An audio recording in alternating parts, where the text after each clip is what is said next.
my time right now. It's my time right now. Yeah, it's Welcome to another episode of East Texas Unfiltered. I'm your host, J. Chad Parker. Today, we're going to take a walk down memory lane, a blast from the past, a voice and a style that you'll never forget. The minute you hear him, you'll know who I'm talking about, and you'll remember where you were when you heard his voice first. Jack, thanks for being here. Glad to be here, Chad. Yeah, this is a treat for me. I happen to have known you a long time since I was a kid. Right. I've driven, cars, Saabs, played golf with you, and missed seeing you. I hadn't seen you in a while. You know Thank you. I appreciate you agreeing to come on because, people are, getting older, passing away. We're kind of forgetting about some of the old times, the old institutions, and the people that used to be here and make it, such a great place to live. And hopefully you're going to take us back a little bit and give us some insight. All right? I'll be glad to do it. I go back as far as you want, man. Well, we're going to go all the way back. Your dad, I think about your mom and dad, Jack Sr., right? Yes. Jack King Sr., when did your parents come to Tyler? Were they born here? Tell us where your daddy's tree starts. Okay. That's a great story. Well, it started with my grandfather, Henry King, and he was in Atlanta, Texas. He was a Ford dealer in Atlanta, Texas. And boy, that's been a long time ago. And that's when things really got bad and they went broke. Car dealer that was in y'all's blood, I guess. Right.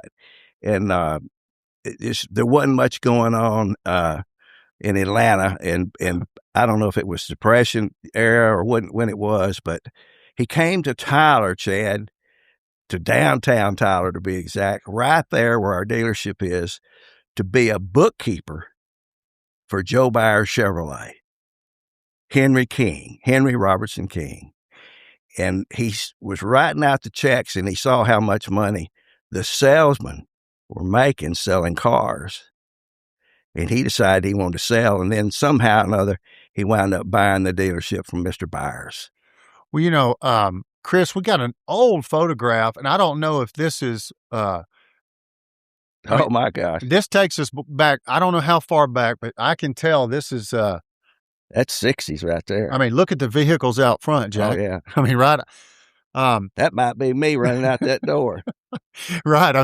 Where in the world you get that? The internet's a crazy world, Jack. Good Lord.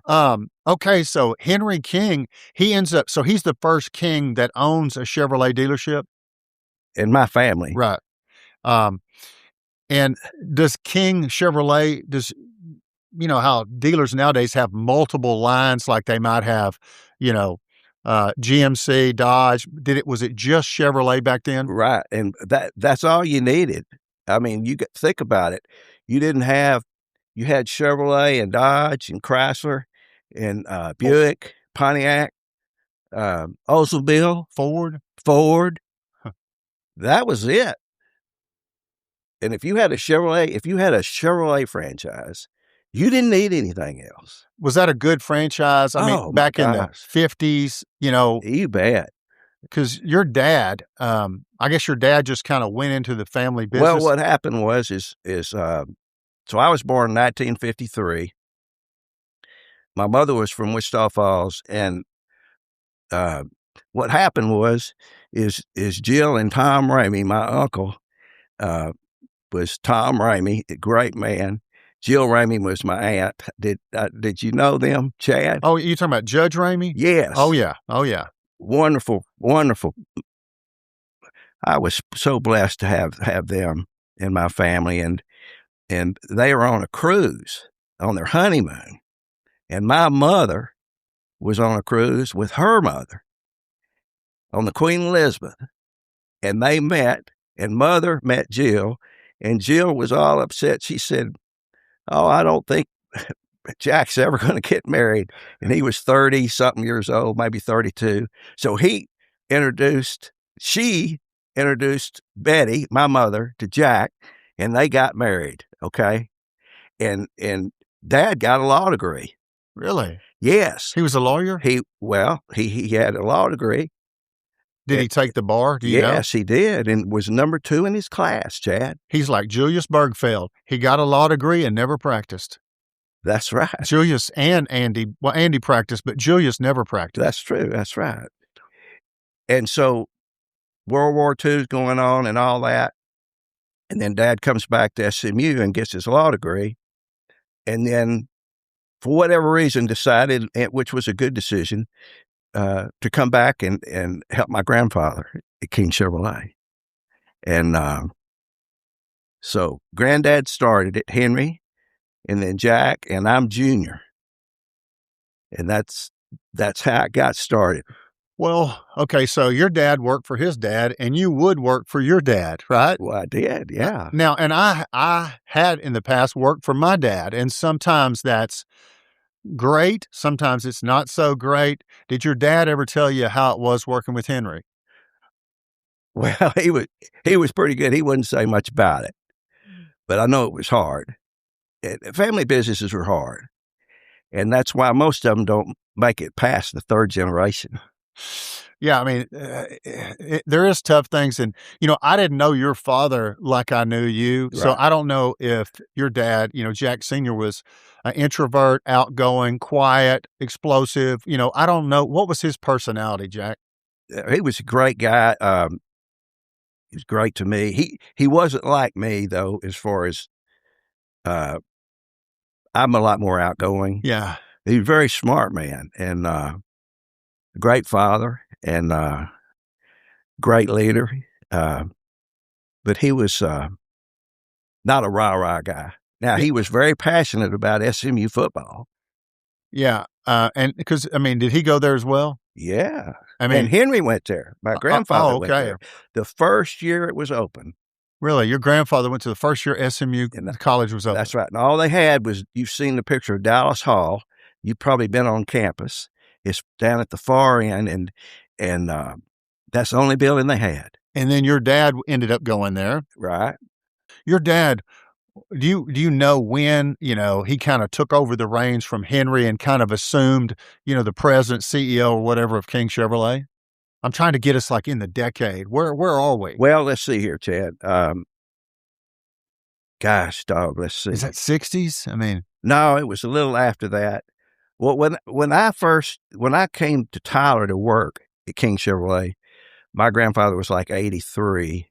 Was he still going to the office? Yeah, but Dad had been running the show for about 10 years. Okay. So I got out of SMU, let's say in 74, worked in Dallas for a couple of 3 years, and then came to Tyler. So, in the mid-70s, Dad was running the show, or maybe probably sooner than that. All right. And your dad, your family, did y'all drive Chevrolets? Oh, yeah, dadgum. What I mean? Like some people would want to have a different car, but No. it was a part of the, the family thing that look, we're not driving anything but a Chevy. Well, we had the best cars, man. Yeah. 57 Chevy. Well, SS Camaros, SS Chevelles, Corvettes. Oh yeah, I forgot. That is a good line. Oh my especially gosh. back then. My first car was a 1969 Super Sport Camaro. That's the hottest thing going. Yeah, and you were where? At Robert E. Lee? Yeah, I was at Lee. Your first car, I guess you probably got it when you were a sophomore, or unless you had a hardship or freshman. No, I was a junior. I think I was a junior. All right. Super Sport Camaro, man. That was a hot car. That was, and it's nice to have a cool car in high school, isn't it? Well, it is. What'd you drive, Chad? First car was a 79 Rally Sport Camaro. Oh, well, you know what I'm talking about. That was a great car. Player, I know. Didn't you like that? Oh, yeah. Yeah. It was a used car, but it was a good car. You didn't care. I did not. It was black and red 79 Rally Sport Camaro. Man, that's awesome. I was so happy to get that car, right? Just the freedom and independence that came with having a car. Getting your first car. Yeah, and back in those days, there was no cell phone. That's right. There were no maps. No, there wasn't any maps. As far as GPS on you, right? You had to kind of know where you were going, right? Either that or get a paper map. Right. Get you a map. Rand and Nally or whatever they call them at the gas station. You can't find them anymore. I know it. Isn't that going to be something if some foreign adversary hits us with a cyber attack and nobody can use their phone and they won't know how to get around? I hate those daggum cell phones. I know it. You got to have one, though. I mean, you do. So, okay, let's go back. You're in high school in the late 60s? I graduated in 71. All right. That's an interesting time frame. We know TISD was integrated in 1970. Right. You must have lived through, the old with the new. What was that like, or what do you remember about that? Well, here's the thing. When I was there, we were the rebels, right. and we had a cannon, we had a huge Confederate flag. Honest to God, we didn't think a thing of it. Right. I mean, that's what most people, feel and say. It just evolves to the point where the implication or the symbol has effects on other people. Right. And I understand that now, but at the time, right. You're not thinking it. We didn't think we could. All the guys that I hung with, I was a lead gentleman. I wasn't an athlete like you, and we carried the big flag out on the field. And if we'd have thought it was degrading someone or something, I wouldn't have done it. What about the Cannoneers? Was that group in existence? They were the Rebel Guard. Okay. So they had a Rebel Guard that later became what I knew to be the Cannoneers. Yeah. Those guys were great. Firing that cannon. You remember any old teachers? Was Bob Weich over there? Yeah. Weich was in charge of that thing, and they take them up to Washington, D.C. They take them all over the United States. Yeah, it's funny because Mr. Weich was in charge of the Cannoneers when I was there. Yes. Yeah. And I think he was the golf coach when my dad and Steve Nurse and Ronnie Roan and T.C. Hamilton won the state championship. Is that right? I think he was. He was a great guy. Bob Weich was a great guy. He just seemed so intelligent and sophisticated to me back then. Everybody liked him. Yeah. You headed to SMU. I went to Shriner Institute. I went to Shriner in college in Kerrville, Texas for 2 years. Oh, I never heard that. Yeah. Why Shriners? Well, I mean, were you trying to get into Masons? No. Were you ever a Mason? No. A lot of people in Tyler were, hey, brother, where's your Blue Lodge? The Shriners. Well, see, they didn't have anything to do with that. This was Charles Shriner was a famous man in the hill country. He was a big rancher and cattleman, and he funded that school in Kerrville. And Elam Swan and me and Robert Bracken went down there. Robert Bracken. And we had more fun down there. And how did you know Robert Bracken? I knew him growing up. I know, but how did you meet Robert Bracken? Because he was, he was from the Jeff Bracken, Yes. Right, Jeff? That's Jeff's son. Right. And his sister Kay. Because I knew Jeff Bracken, and he was a great old guy, man. I mean, remember? He was the best. And he was the friendliest. I mean, like Sam was friendly, but Jeff was really friendly.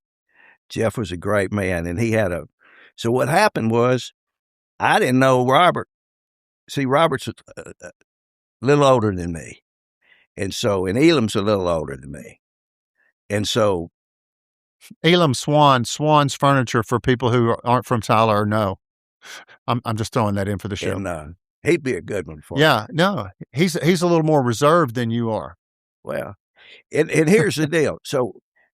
So I get in the car. The reason I wound up down there. Yeah, I mean, like, how do you get to Shriner College? My grades were so bad. Okay. Well, I couldn't get anywhere else. That's a good questioner. I'm finally getting getting a truthful answer. I had a girlfriend in junior year, and that's the year that counts on your grades. And I didn't study. In high school? No, not any. And my grades were so bad that, I already knew what I wanted to do, Chad. And that was the car business? Yeah, I wasn't worried about my school. Had you ever worked any of the summers or holidays? Well, yeah, sure. At the dealership? Every summer. I didn't know if your dad made you work or you. He didn't make me. I wanted to. Or whether you had kind of the silver spoon treatment, you didn't have to work. Well, I didn't have to, but I wanted to. Yeah, and you actually liked it, didn't you? I loved it. I mean, what would you do down there at a dealership? You know, King Chevrolet, summer of, 67. Well, now the first job I had, I didn't like. I did not like this one, and this was a job just to have a job. I dusted bins. Now, what that means is your parts bins, where you keep the parts, get real dusty, real dusty. Yeah. And I'd have to take all those parts out of there and dust them. And that wasn't any fun. So the next summer, fortunately, I got a little promotion and got to work across the street on the used car lot and wash cars. And that, I liked that. And then from there, as I got a little older, I was allowed to sell a few. And that was fun. Oh, yeah. So you kind of got all of the business before you went off to college? Well, I mean, I I could in little pieces. In high school, I'd work just during the summer. And my dad was smart because the salesmen that were there were family men, and they needed those commissions for their livelihood. And so he devised a plan to where if I sold something, let's say I sold 5 cars in a month. They got the money. That's right. Yeah. I mean, because that would create animosity, saying this little rich kid, he's selling, getting the commissions. We got families. Yeah, they're sitting there, got families to feed. So they were happy for me. They go, yeah, that's good. Sell another one. Yeah. Well, society was structured a little different. A lot of women did not work in Tyler back then. That's right. Now, the timing of all this brings up the issue of Vietnam. Was Vietnam ever on your radar in the form of having a lottery number or worrying about that or anything like that? That's a great question. I did go down here or go downtown and to the draft board and get registered. And I had a number, but it was a high number. And you only had to register once, and then you got one number, right? Yeah. And then they moved on to the next year of people. Yeah, and none of my friends were affected by that. You remember what lottery number you had? I mean, does it? 271. All right. I just had a guest, a buddy of mine, John Trube, he's 80, or he's 79. Right. And I think he said he had early on, he had 311, because there was one for each day of the year. Yeah. So he wouldn't. He had hit a high number. He wasn't worried about it. What number got, how high the numbers got. Do you have any idea? He informed me that the birthdays of the men, so it would be, every day of the year. So there'd be 365. So if you had 270, you were high. He had 311. He's really high. Yeah. If you drew, 5 or under 100, you might be worried about, Yeah. infantry, Marines. Ooh. Right. I mean, back then, we hadn't really had. No, we hadn't. We hadn't had that kind of war where there was an involuntary draft in my, awareness lifetime where I could know people that were in jeopardy of being drafted. I mean, what was that like? I wasn't just terrified of it because I didn't, but I mean, you don't know. You had a college deferment you could get though too. I guess. Yeah. I learned that you could get a college deferment, like if you were in college. And so that kind of, that kind of bought you a little time, if you will. But we never even, I just went down there and registered and it was pretty well known. It was kind of winding down by then. And now, you were talking about Porgy. I think that age group, I think they had to worry about it. Porgy, for the audience, is George O.J. Jr., a friend of Jack King's Jr., whose dad had the Oldsmobile dealership while Jack King Sr. had the Toyota dealership. The Chevy dealer, right? Chevy. Uh-huh. And I know from knowing him, he went to Vietnam. George did? Yes, he did. Okay. I don't know if he enlisted or drafted or what, but he did go. But Harley was on the show and told us that he thought George drove general. He was like in Saigon, he was not in country, in the bamboo, shooting it out. But doesn't that seem like Well, if him? anybody was driving the gentle around, it'd be George O.J. Jr. I know. And it's funny. One time he got mad at my house on Downing. Yeah. I forgot somebody said something, and he just, man, I was a veteran. I served, it just came out of nowhere, and I was a kid, and I didn't even know what he was talking about. Oh, Lord. But maybe that he'd had a few drinks, I don't know. But he was a dear friend of mine. okay, how much older was George O.J. Jr. than you? Oh, he had to be. Gosh, Chad. I don't really know. I'd say probably about 4 or 5 years, maybe. No more. Yeah. What about Stan Powell? You remember him? I do. Stan. How old was Stan? Was Uh, he around your age? No, Stan was older than me, and Jay was just a little older than me. I think Stan was, wasn't he George Jr.'s age? I mean, I think they were close around there Yeah. because, I'd be like, caddy and the Willowbrook, club championship for Steve Wolf, which is who I usually caddied for some kind of way. Okay. And I'd see Stan, and all them guys would play back then. Remember? They were Stan and Jay both were really good golfers. I mean, you maybe not so I much. was okay. I mean, I could play in the mid 80s, but those guys could get with it, couldn't they? Yeah, and that was a big part of, And Jerry, your dad, he could get in the low 70s, couldn't he? Oh, yeah. I mean, he played in college. Who did he play for? Stephen F. Austin. Okay, I did not know that. It's funny. TC, Steve Nurse, I think they all went to Stephen F. after winning. Are they all gone? All of them? Steve is gone. TC's alive and looks better than anybody. Okay, good. And let's see here. My dad's gone. Yeah. And Ronnie Roan, I believe, is still alive. Okay. But Your dad was a good friend of mine, and I really liked him a lot. well, he liked to have a good time. He was high energy, right? I mean, he was. he liked to laugh and carry on, and you liked that too. He was great to me out at Willowbrook. Yeah, he was He older. was a good friend to have out there, Yeah, well, you probably been a member your whole life, I presume. I know, but when you got an older guy like that kind of looking after you a little bit, it's it opens some doors for you. Well, because there must have been something, because I never forgot. One, we played golf with you one time, and you had a SMU hat on. Okay. And some Copenhagen. I did. I sure did. That must have been right out of the fraternity life. You started dipping. I thought I was still in the fraternity. Yeah. Yeah. But I still remember that about you, all these years. And that had to be, That was a long time ago. You were in high school. that had to You're be about 14, 15 years old. that's over 40 years ago, I guess. Ah, that's all right.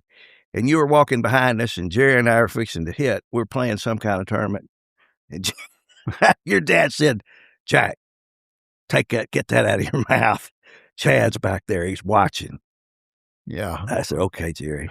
Yeah, you influenced me, man. Am I the one that caused you? I'm addicted to Grizzly or something because That's of why you. you got this don't get hurt twice. You saw me dipping that skull, and All right, so let's get to this. I still don't know how you met Robert Bracken and exactly why you decided to go to Shriner. It wasn't a woman. It was poor grades, but why Shriner? Did y'all have a ranch down there? Did you have any connection down there?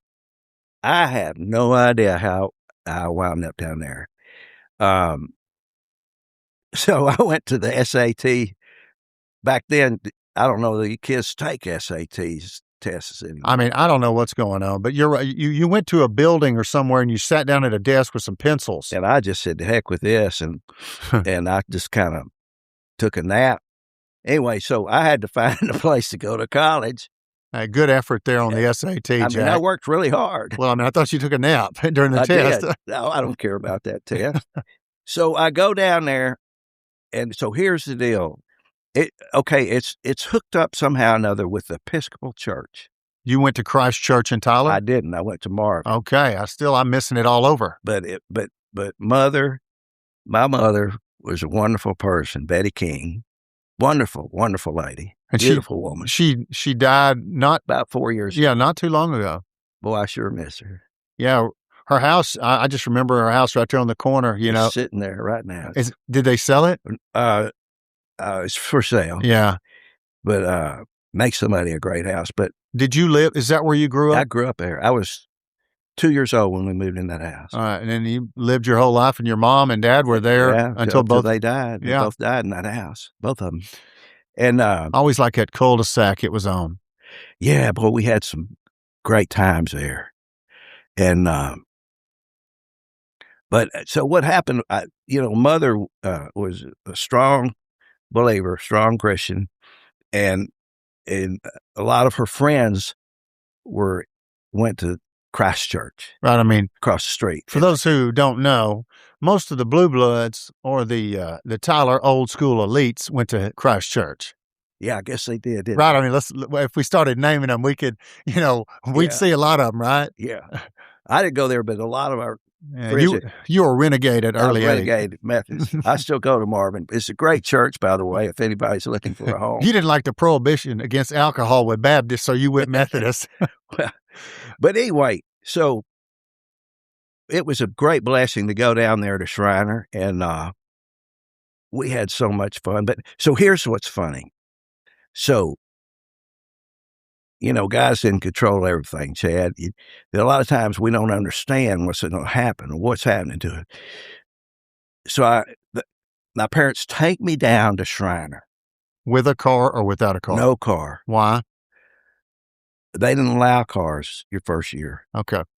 I mean, The college. this place had bed checks. I mean, wait a minute. Yes, sir. I mean, what have you signed up for here? Well, curfew. And anyway, religious college? no, not really. Okay. It used to be. I'll tell you more about it in a second. Jeff Bracken went there. It was military school. Was it military when you got there? No. Okay. Yeah. I don't see you as the, I wouldn't be. the Corps cadet type. No, but it was when he was there. Now, they had high school kids when I was there, believe it or not. And these kids were wild Indians, and it was where people that a lot of these people didn't know what to do with their kids, so they sent them to Shriner. You think your parents were behind you going to Shriner? Well, I was a college student. I wasn't in high school. Well, I mean, I'm just assuming, Yeah, they did. They wanted me to go down there. All right. But it wasn't for disciplinary reasons. So I go down there, and we walk in our room. So you had a suite over here and a suite over here, and the bathrooms in the middle. Huh. 2 guys and 2 bunks here, 2 bunks here. Robert Bracken's in one of those. Bracken's over here.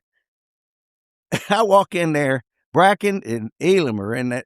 Had you met him? You knew Elam. I knew both of them. Bracken was in this room. Elam was in this room. Who'd you bunk up with? I was on the bottom bunk. Bracken was on the top. And Elam was over there to the right with a boy named Bob Willis. Well, I didn't know it, but Bracken had a big ranch in McMullen County. Mm-hmm. Tilden? Yes.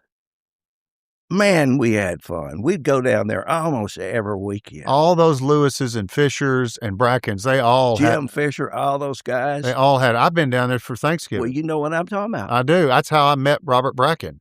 So you know Robert. Yes. Have you seen that lodge they built down there? I mean, it's the last time I went down there was probably when I was in law school. You wouldn't believe what that guy. Because that was, big time. Robert Marshall. Wasn't he a great guy? The best. He's the one that took me to Texas. Robert Marshall took you to Texas? And switched I was going to SMU to walk on at SMU after they got the death penalty. Okay. Football. Okay. Robert Marshall convinced me. He took me himself. We went to Austin. He introduced me to a guy named Dabbs, who was assistant athletic director, that paved the way for me to have what's called a preferred walk-on, where they knew I was coming. And then, I ran the scout team for the Horns. So Robert Marshall took you down there. Robert Marshall, yes. What a great guy. How'd you know him? Well, my parents, we were close with Sally and Jim Fisher. Right, because, yeah. And so, the family, right? I mean, the Lewis girls. Right. I mean, Libby's mom. Right. And right. And so we. And Lawrence. Right. And so we were close with the Fishers. That's initially, my parents did stuff with them, went to Acapulco. They lived over in Quail Creek, we started hanging around. And then we just kind of, they invited us to go along to Tilden and ski trips, and whatever. And we just kind of got to be friends. And then we learned all the family members, Shirley Evans, Glenn Evans, all of them. Well, you had a blast, didn't you? Yeah. I mean, I was really a front row seat to, hey, it sure would be nice to be in the oil business. Yeah. Isn't that right? Well, yeah. They've been blessed, that family. Yeah. I mean, all from the Van oil field over there. And Mr. Bracken, J.A. Bracken, according to Robert, I could have misunderstood this, but I think he bought that ranch down there to quail hunt. You're talking about down in South Texas. Yes. And I think they bought with it the minerals, and they hit another big field. That's right. I mean, right? They were living right. Can you believe that? Golly, they got one over here and then went down there with the money as wealthy people to have a ranch, and lo and behold, they've got it there too. To quail hunt. Oh. Man, like I said, he was living right. Good Lord, we're watching over that I'm family. telling you. I'm telling you, just bless that family. Yeah, because, Tyler used to be heavily reliant upon oil and gas. Yeah, it really was, wasn't it? I mean, when you came, you had car dealerships, that was a good business, right? Yeah. Oil and gas business. I mean, what else was there? We didn't have the hospitals so much. Mm-mm. Well, matter of fact, I remember when we were selling cars, and I don't remember when it was when the oil had so much problems. And 86 is that when it was? 86 hurt a whole lot of people. Yeah. Right? Savings and loan crash happened earlier. Right. Remember? I remember that. You remember where On the Border is? Remember when East Texas Savings and Loan built that huge building on the corner of Broadway and the Loop? Yeah, I do. Stuart Chesley was running it. Remember him? I do. Him and my dad were good friends. But yeah, it's funny how that came and went. People went to prison. Remember? I mean. Well, I'll tell you what, I remember our sales went way down that year when oil, and apparently didn't somebody, they hired some people to help bring new industry to Tyler. Well, yeah, I did a show on that actually with Scott Martinez, Tyler Economic Development Council. Now, right. They brought Tom Mullins to Tyler. Tom Mullins in 1989, right, to try to diversify Tyler away from oil and gas into other industries because we were so up and so down depending on what happened. Right. But everybody always bought cars, so you were kind of insulated to some degree, wouldn't you say? Well, getting back, the picture's gone over there, but we bring the picture back up. But I'm telling you, having a Chevrolet dealership, I'm not saying you were bulletproof, but it sure helped, didn't it? Well, yeah, because everybody had to have something to drive, and we had back then Chevrolet was on the, Chevrolet, and then Oldsmobile was a little more, Buick cost a little more, Cadillac's a lot more. So you had kind of the economical car right. that everybody could buy. Right. And we had some, so back then, you ever heard of a Biscayne? Is that place in Florida? No, but you wouldn't know. You had a Biscayne, and then you had an Impala. I remember. And then you had a Caprice. I used to see all those in the 80s when the rappers were driving those in the 80s. They were older cars. That's right. So we had something for everybody. Yeah. Like a Malibu, there'd be several levels. Then you could get the SS 454 if you wanted it, with the hood cowl induction and all that stuff on it and everything. When was the first, year or time frame when y'all had another line of cars other than Chevrolet down at King? What's the first car y'all bought? Well, I'll tell you what we did. A good friend of mine was named Michael Reeder, and he was John Stakely's son-in-law, and Stakely Chevrolet in Dallas. It was on Northwest Highway, believe it or not. And they got a Subaru franchise. Huh. Of all things. Did y'all have that? We did. And I got after that deal and got to talking to Michael. Gosh, I've had probably 10 franchises, Chad. And, but Subaru was the first one that I went after. And we got that franchise and had it forever, but we did not want to put it with our Chevrolet franchise because because the demographic of the person who Chevrolet Motor Division wouldn't. I'm not saying they wouldn't allow it, but they wouldn't like it. They don't like it, right? And to get that Subaru dealership back then, could anybody apply, or did you have to have an existing dealership? How would a person? Well, you could have gotten one. I mean, if I said, "Hey, I'd like to get in the car business," you had the money, you could. Would Subaru North America say, "I'm not so sure about that"? Back then, you could have got it. Nowadays, they're much. I don't know what it's like now. I haven't tried to get one lately. So that's when we started Crown Motor Company out on the Troop Highway. Okay, that's what started. That was the Subaru. That started our import business, and that was a boat dealership. Yeah, I think it was. Remember that? I do remember that. Man, it was a boat dealership. It's on the way to Lake White House. That's on the way to Lake Tyler. And it was just a little small. Right there, kind of on that corner. Yeah. It was, and then on the other side was a skating. Well, it was a hardware store, and then they made it into a skating rink, and then we bought it all the way to the corner. Mm-hmm. But anyway, we started out with Subaru. How'd that sell in Tyler? Incredible. Really? Everyone you could get. I'm just surprised. Great car. I mean, Subaru was always considered safe, but it seemed like people that were environmentally friendly, more liberal or something seemed to migrate to those cars. I mean, well, here's the thing, Chad. Back then, it was $2,000 or $3,000 less than anything we were selling downtown. Price matters to a lot of people. Right. I mean, it did. You could see it in the sales, huh? And the quality was unsurpassed. Really, where were Subarus made back then? In Japan. Really, that was a Japanese car. It's made in Japan, and it was the highest quality car we ever sold, ever. Back in the 80s, they were making the electronics, and the cars seemed to be higher quality than what we were putting out, right? Oh, yes. Back then, now the quality is changed. It's gone up. You can't get by with a substandard car now. No. But back when we had that, it's hard to get in that Chevy Volt. What was it? Yeah, really. Volt. Remember that? I never ordered one of those things. Okay. But back then we had some cars that the quality wasn't very good on. You had Daihatsu. You had, what else you had? No, that was a great car. That was made in Japan, Daihatsu. Yeah. Remember that Datsun? Did y'all ever have? No, that's a Toyota. That was a Nissan. Okay, but yeah, you never had the Nissan dealership. Never had that. All right.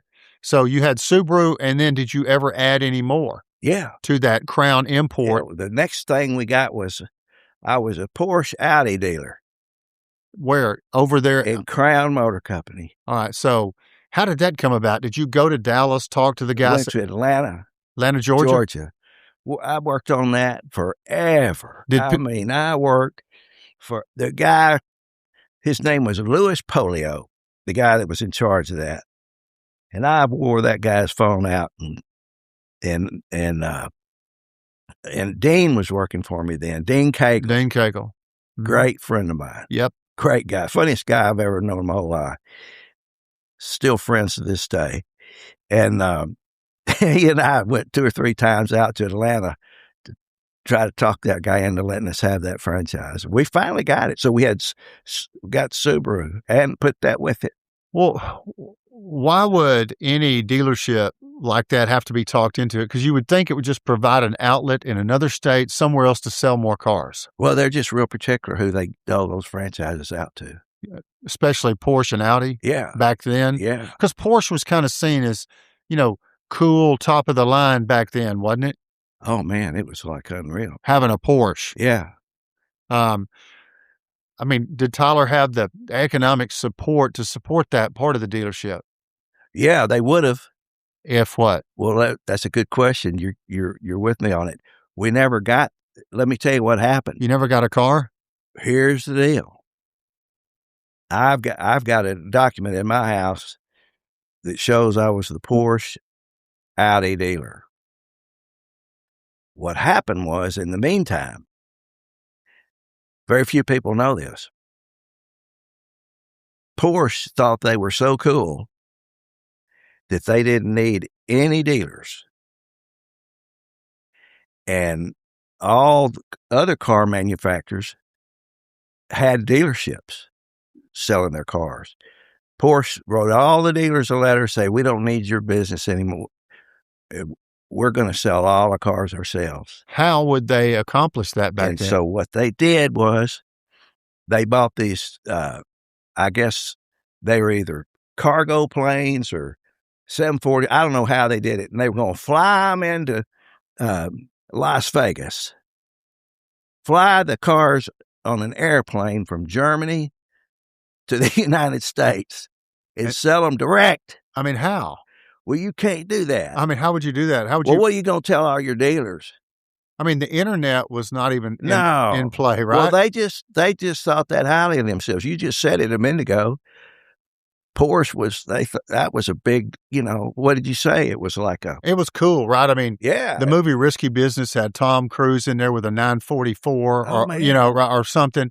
And then 16 Candles had a 944. The Porsches were kind of seen as the top end sports car, right? Yeah. And you look at anything today with an ad on it, a cool ad,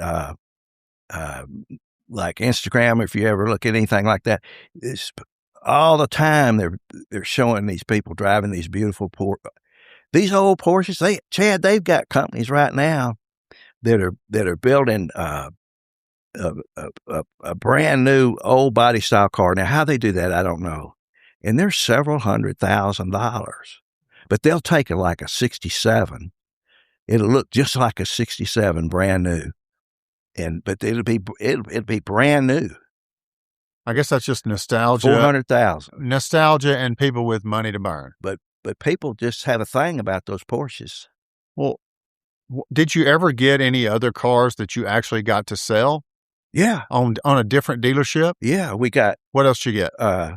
We were wonderful, wonderful franchise was Isuzu. Isuzu Trooper. Yeah, Isuzu Trooper was a fantastic car. I think and then a rodeo. Do you remember the rodeos? Oh yeah. It's a little SUV. Oh yeah. And they had a little Isuzu truck. Isuzu Pup is what they call it. But it was a bulletproof car. Bulletproof. We didn't have any trouble with them. That Isuzu Trooper was good looking. And I mean, it had the quality like we didn't have any trouble with those things. Which means you didn't have warranty claims. You didn't have them coming to the shop, that kind of thing. Well, not much. Yeah.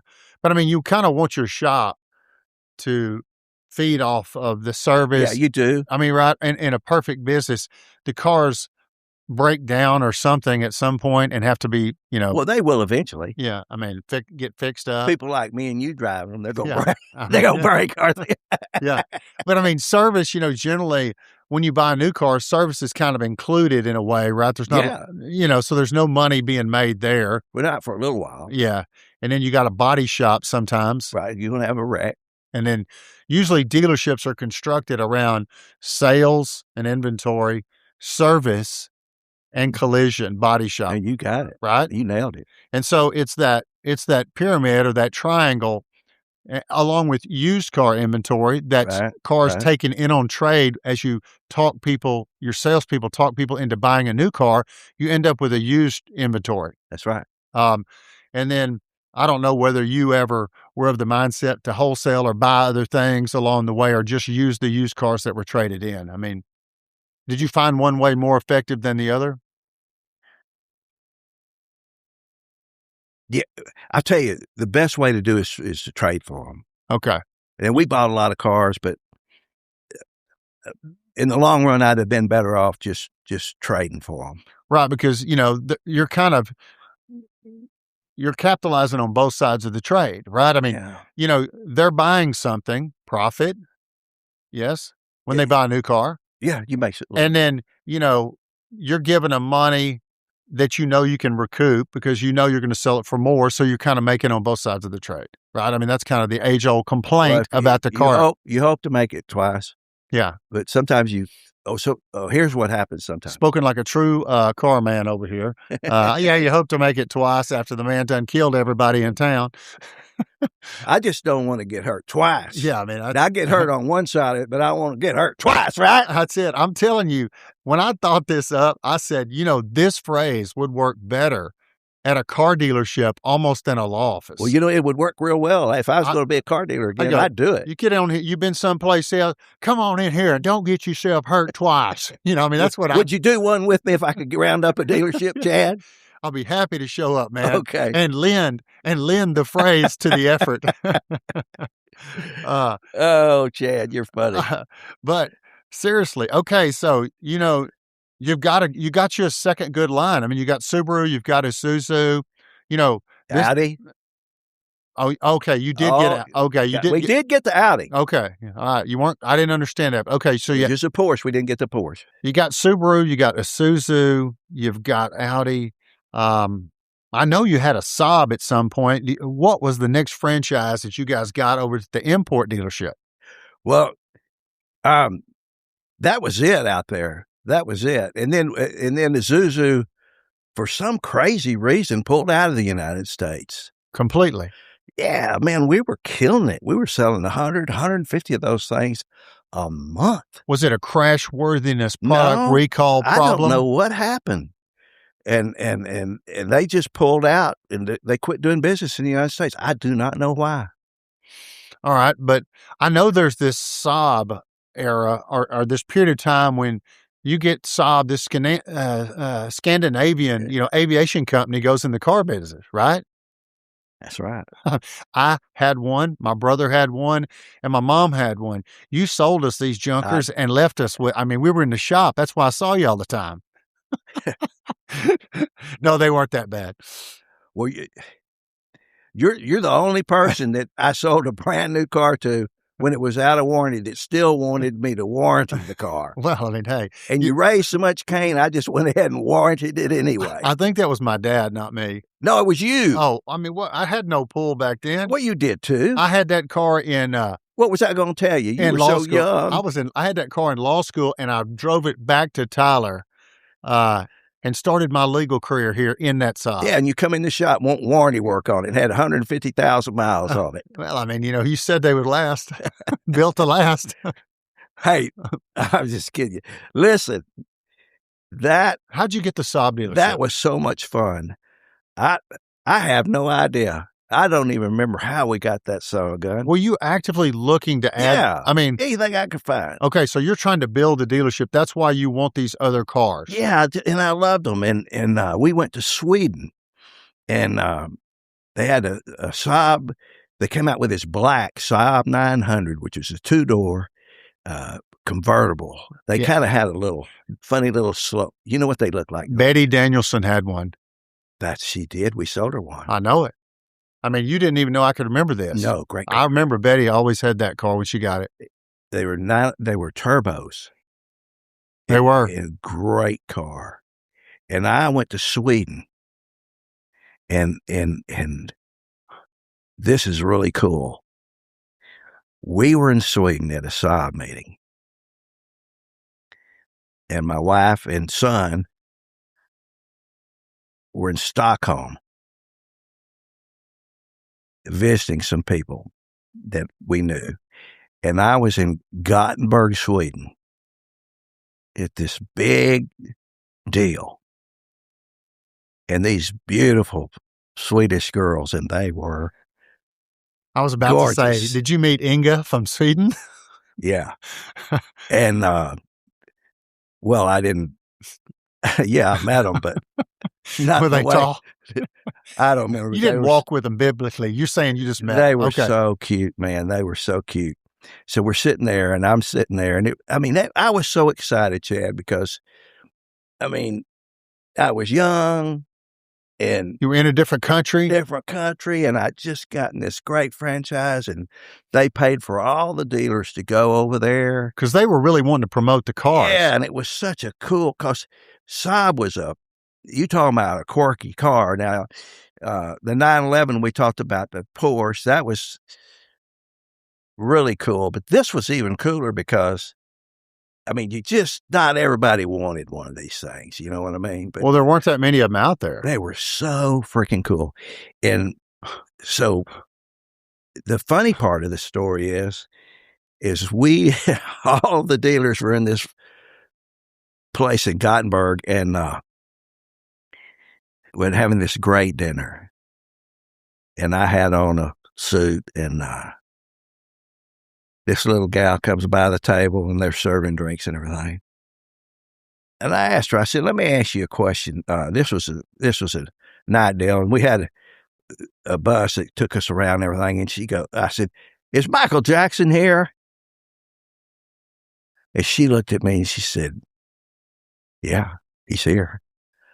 Why did you hear? I had heard that Michael Jackson was in Gothenburg, Sweden, where I was. Doing what was he doing? Concert, Okay. 1988. Uh-oh, did you get tickets? 1988. I said, baby, I'll see you later. She said, what do you mean? She said, we've got this big dinner here planned for you and everything. I didn't tell any. I said, I will see you tomorrow. And I didn't tell anybody. I just got up, excused myself from the table, got a cab, and it was an outdoor concert. And here I am, Chad, in a suit. Are you by yourself? Yeah, I was all by myself because my wife and Trip, my son, were in Stockholm. I was all by myself, dressed in a suit, got out a taxi, went to the Michael Jackson concert. How'd you get a ticket? Okay. You ever seen a little will call office? Oh, yeah. They had this little will call office. It looked like a phone booth. Did you get the Swedish company to get you some? No, I just said, take me where I want to. She said, we don't have any. I said, I don't care if you got a ticket or not. I said, get me a cab. I'm gone. I'll see you tomorrow. They said, oh, no, you can't do that. You can't. I said, I can. I'm going. And I did. And so I got out of the cab and found it was an outdoor theater, and there was thousands of people. How did you even know he was playing? Because I was a big Michael Jackson fan, and that was back. I don't know. Have you seen the movie? Yes. And forget about the fact that if he was I don't care. I just know the guy could move. He would put chills. You like that moonwalk, don't you? That son of a gun started moonwalking. I mean, you had never seen that before until he did it. I didn't see how he could do it. That was the Thriller album. Oh, it was. Remember? You got a great memory. Thriller, Beat It, with Eddie Van Halen playing the guitar solo. Billie Jean, You're Not My Love. Billie Jean, right. And then Thriller, remember that whole long video? And I was there. You was into it, huh? And I got in the crowd and all this crowd here in the shipyards, and there was like a stadium like this side, but it wasn't a stadium. It was earth. I mean, like you were kind of in a bowl. Bowl, yeah. And Yeah. I just weaved. I'm the best I could get. You got in the pit. You were up front. I got as close as I could. And all these beautiful, beautiful Swedish girls. And I was married at the time, and my wife treated me terrible. And I was just glad to be somewhere. And I just went in there and got as close to him as I could, which wasn't very close because it was packed like sardines. Oh, I bet it was. And it was fantastic. So you enjoyed the concert? Man, it was great. And let me tell you the neat part. Even better, I'll tell you, it gets even better. So guess what? I'm in Gothenburg, Sweden. After the concert was over. He's staying at your hotel? No, he ain't staying at my hotel. No taxis. So you hitch a ride. No taxis. How far is this from your hotel? 45 minutes. Now what? Good question. I saw a motorcycle with a light on it that said taxi. I walk over to this guy, I said, are you really a taxi? He said, yeah. I said, well, can you take me to Stockholm? He said, yeah. It's a 45-minute ride. I didn't care. That guy scared me to death, Chad. He was weaving in and out of traffic. I'd never have hugged a man before, but I had my arms around that guy. I was scared to death. I said, I'll give you $50 if you slow down. Did he slow down? No, hell no, he didn't slow down. I mean, how old were you then? Golly, at 1988, I'm 72 now, so what's that? Is that 30, about almost a little less than 30 years? Was I 40? I wasn't even 40 years old. Okay. I was, in my 30s, I late mean, 30s. Had you ever even been to a concert before? I mean, were you much? No. I mean, like some guys back in the day went to Cotton Bowl, Texas Jam. No, I never did that. You never did all that? But I love Michael Jackson. Jim Brown was my best friend I ever had in the world. That's Dr. George Brown's son. Jim, I don't know him. George was his office was right across from where the Presbyterian church is. Right, he was a pediatrician. That's right, George. Dr. George. My mother, and adding insult to injury, when you're a kid, you're scared to go. You're always worried about a shot. Yeah. I went to Dr. Payne. Dr. Payne, his partner. Right. I mean, yeah. I mean, isn't that a horrible name to have as your pediatrician? Yeah, Dr. Payne. Dr. Payne, could you please step in the room? Yeah. I think his name was Dwayne Payne or something like that. But he was a very nice man. He looked like Mr. Rogers. And Dr. Starling was there. That's right. Tom Starling was a classmate of ours. That was his dad. And was it Children's Clinic? Children's Clinic. But Jim was my very best friend I ever had. And he died working. He was working for me, and he was driving an Lumina SS. And Jim liked to drive fast. He had 440 Magnum Charger RTs, and he had 442. Really, that was a souped up car. W30s, and he drove off and hit a tree. But did he have his seatbelt on? No. Is that what killed him? Yeah. But the reason I went him is because they had a farm, and we'd play the Four Tops and all that stuff. And so I like that kind of music. And Michael Jackson kind of reminded you of that kind of that day. He was kind of out of the Motown. That's what I was going. Barry Gordy produced, and then Quincy Jones. I mean, those guys kind of were from Motown. That's right. And then, Michael and them were, Gary, Indiana, went to Detroit, got produced, and kind of the last bit of that. Yeah, that Motown gave them a chance. He the Jackson Five, that type group, a chance that he might not have gotten otherwise. That's right. Well, so you never were a big concert goer. I mean, this was quite you stepping out on a limb here, just riding in a taxi out to, the Stockholm Bowl or Stuttgart Bowl or whatever, and seeing a concert. I mean, I guess you were, pretty adventurous that evening. Well, and I hadn't had a drop to drink. Really? I just was excited to see him perform, and he could move you. Yeah, I mean, he was a great entertainer. That trip over there, I guess you guys are going over there kind of to meet the manufacturer. Is that why you're over there in the first place? Yeah. I mean, have a relationship. Right. And they showed us around. It was a ton of fun. How long did you have that Saab franchise? Until they pulled out. And how long was that? I think we had it for 7 or 8 years. Do they still make Saabs in Europe? I don't think they do. I don't either. I haven't seen that, but they make the Vigan, an airplane. Right. I think they were an aviation motor company. Right. Initially. Right. Right. Saab was like Scandinavian Aviators, something with a B. That's exactly. It's got to be right. Yeah. I mean, and they started this car. You didn't get that many cars, I wouldn't think, Saabs, did you? Your allocation. The best month we ever had, I think we sold 5 one time in 1 month. It wasn't a very high volume deal. No, I know. I just didn't even know if the manufacturer produced that many cars. You had that many. No. I mean, because I feel like, you unloaded 3 of those on my family. I mean, my brother had the hatchback, my mom had the trunk, and I had the one that didn't have a trunk that kind of looked funny. like Betty Danielson's. Oh, you had one of those. I had the Betty Danielson's convertible that wasn't a convertible. You had a 900. That's what I had, all black. But those were neat looking cars. I mean, if They you looked either cool. thought they were cool or you just didn't like them at all. Right. I mean, they were very unique, right? Very unique. That's the only reason I was interested in them. We didn't make any money selling them. Yeah. Thanks, Jack. You were just doing it for the city. Love that city, Jack. Well, I mean, I just did it because I wanted to do it. You wanted to have another car. Did you ever get any more cars while y'all had the dealership after Saab? Any other lines, franchises?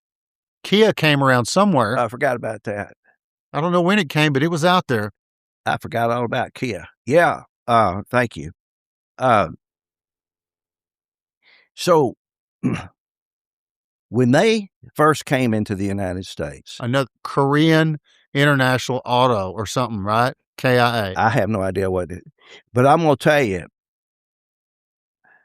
the Koreans hate the Japanese because apparently at some point in history, the Japanese people mistreated them. And the Chinese. The Chinese hate them as well.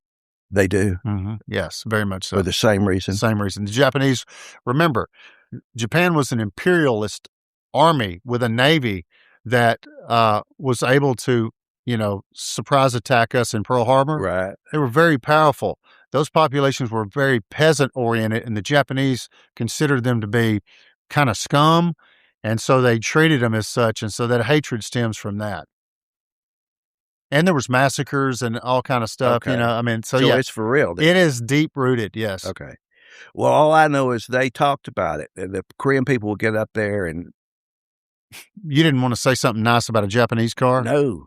I think that's the only reason they wanted to come over here. It's just to kind of, because you had Toyota, you had, what else did you have? Well, you had Nissan, or it was Nissan. Datsun, Da- and Mazda.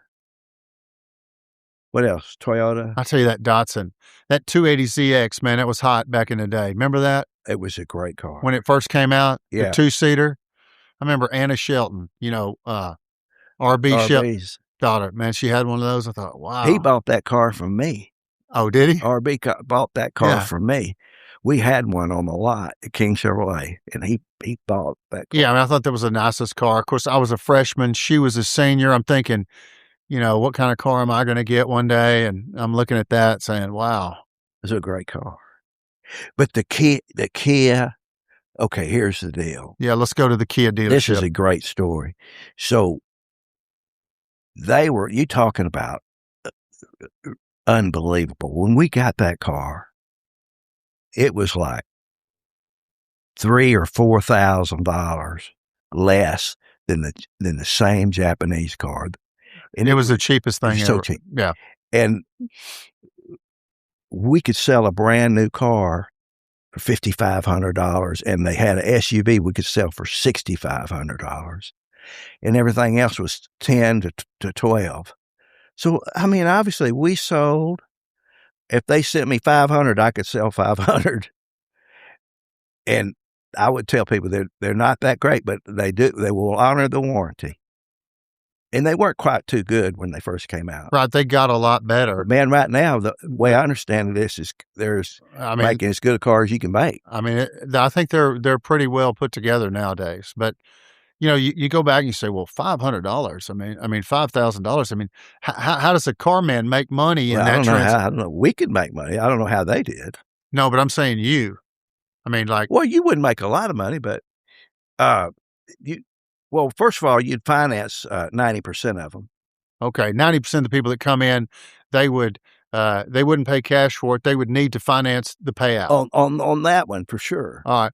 And did you guys do the financing in-house, or did you sell the paper out? We had to sell. I mean, we couldn't. We wouldn't. Nobody would have that kind of money. Right. I mean, you'd have to be Jeff Bowie. Well, you'd have to. Well, yeah. Or what? Remember, Jeff was, I think, carrying his own notes. Yeah. Well, yeah. He was an exceptional person. That Norris Bowie's worked for me for 50 years. I was about to say it. Great Norris man. Bowie ran the King Chevrolet body shop. Dad and I never went over there. Didn't have to.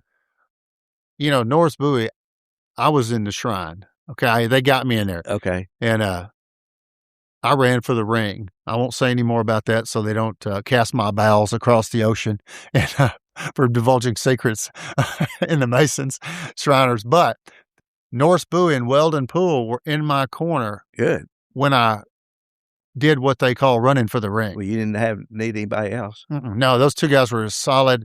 See, my brother was named after Weldon Poole, Weldon Todd Parker.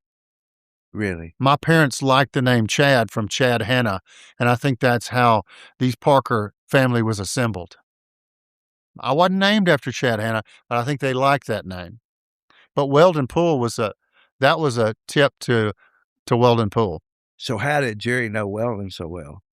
Well, here's a story not everybody might know. My dad went to law school, Right. South Texas. He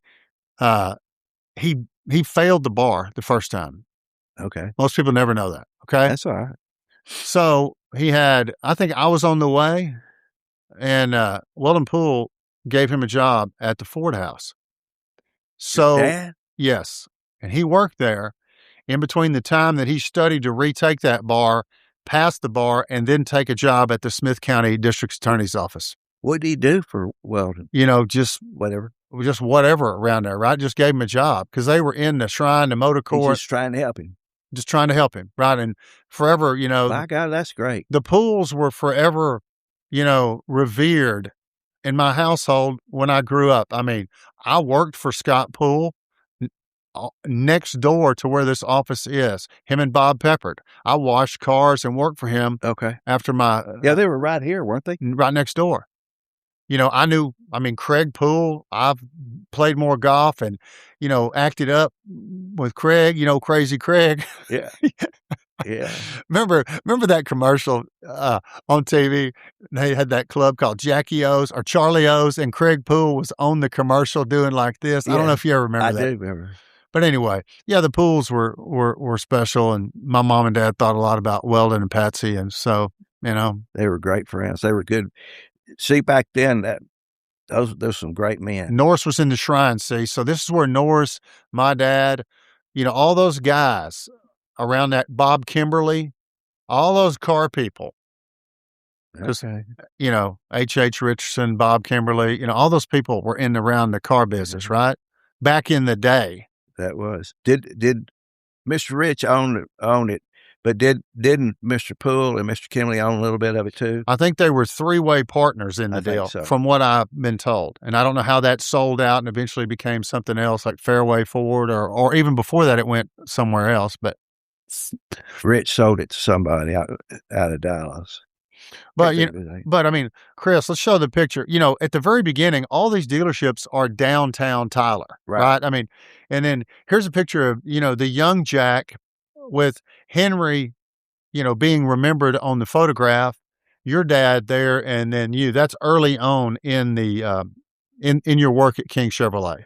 Yeah, well, actually, that's kind of later on, actually, because you can see yeah, I don't know. My dad's face there. I think possibly he'd had a light stroke. And you can tell his facial maybe doesn't move at the same. That's not the way he looked. He was a very handsome man. I mean, he looks okay there, but what I'm saying is he wasn't. He could work. I just was saying he wasn't. That's not the real. Yeah, Jack King. I have no idea. I mean, it was hard to find, photographs and videos and things that go way back. But this is one we did find, and this was you. That's me. I don't know how old you were then. 40s, yeah, maybe. Yeah, have to be. Y'all had the dealership 56 years before it was sold to Robert Peltier. That's kind of what it's saying there. That sounds about right. Yeah, that's a long time to have a dealership. Yeah, I can't. It seemed like it's been so long. It seemed like I never had owned it. Right. I mean, since you've been out, it doesn't even seem like I drive by the Chevrolet dealership and it doesn't even register me that I used to be a dealer. I know that's weird, isn't it? Well, there's been a lot of changes. Let's talk about this. When you started in the business, and certainly when your dad did, all the dealerships were downtown. That's right. And by the time you guys sold, got out of the business, there was no one downtown but you. Isn't that right? That's right. I mean, the landscape, everybody moved to the Loop. right? That's correct. And I often wondered, if, your foray into advertising, downtown Tyler, if it was a way to try to stick in the minds of people to think downtown, was that part of your thought process? Well, I'll tell you something. Here's the deal. So when I got really fired up and really got a hold of these commercials, Had you advertised, that is, had King Chevrolet advertised like with your dad on TV or No, another spokesman never. before you did it? maybe some other people have. I don't know. No, I mean, did you ever recall King having a television ad? I'm sure they did. I never saw them. Well, I'm just saying, like, I don't. when think you so. came to work there, No, they didn't have any. was there somebody kind of the spokesman, No. Tom Park? I'm from Tom Oh, Park. I think we had some guys that just generic kind of stuff. You know what I'm saying? Because, I mean, we had Jack King Jr. and we had Sam Wolf at one time battling the airways. You remember that? Yeah, and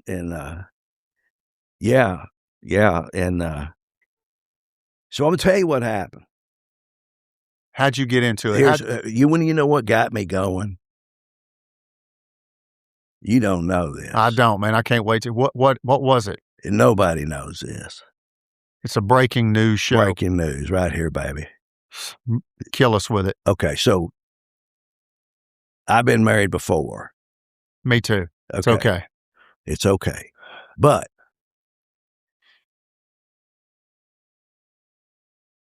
when I walked into my house and everything was gone, You took that what the heck mentality and went with it. and even the ice maker Come was on. taken out of What the are we going wall. to make the drinks with, damn it? I mean, Right. And in my bedroom, there was I'll call it a chandelier. It wasn't a chandelier, but it was a light fixture. That was gone. yeah. And all it was a wire with a bulb on it. I mean, you were living in meager rations. I didn't have anything. I had a glass table that was out in the backyard, turned that into a dining room table. In other words, I don't know where all that stuff went, but by the time I got to move back in there, it was gone. But you had a way to, But you had I a good had income. a way. By God, I had a car to drive. That's what I always said. I mean, I had an Indy 500 car, and I was ready to tear it up. You had one of those pace cars? Hell yeah. Oh, man. And- Jimmy Muse had one of those in high school. You remember Dr. Muse? Yes. Dr. Jim Muse? I remember his son had a pace car. He had a pace car. Because when the new body Z28 came out, man, that was the bomb. You remember that? Absolutely. Z28. I was like, God. Well, what I'm talking about when I said I had a car to drive, You mean at least you I had a way out to get around? to get this fixed back like it needs to be. And I got the eye of the tiger. And I thought about that light bulb hanging from my ceiling And that inspired every time they turned on that camera. And you're saying you knew, that you had to, get into a different character because of how you were feeling, or you just kind of were letting all inhibitions go and just letting the thing go. I didn't have a choice. I had to go. I mean, And I have no idea how it came out, but it just came out. right. It's just kind of a subconscious You've thing. done that, hadn't you? You didn't start out like this, surely. You just, you morphed into it for whatever reason. But yours is a distinct. I mean, there's a voice change. There's an inflection. There's a wildness, a euphoria that kind of goes with it, right? Oh, you got to. I mean, it's not like we're talking now. There's like a new character kind of gets in you. I can oct it up a lot more, but so that's what happened. I mean, I had to do something. I was going to come back. And you had not shot a commercial ever before. Never. Before your house was emptied out. Never. Okay. So you were a man on a mission. I was on a mission. And back then, the advertising was different, but you had an old guy named Barry Hansen who helped you, right? The best.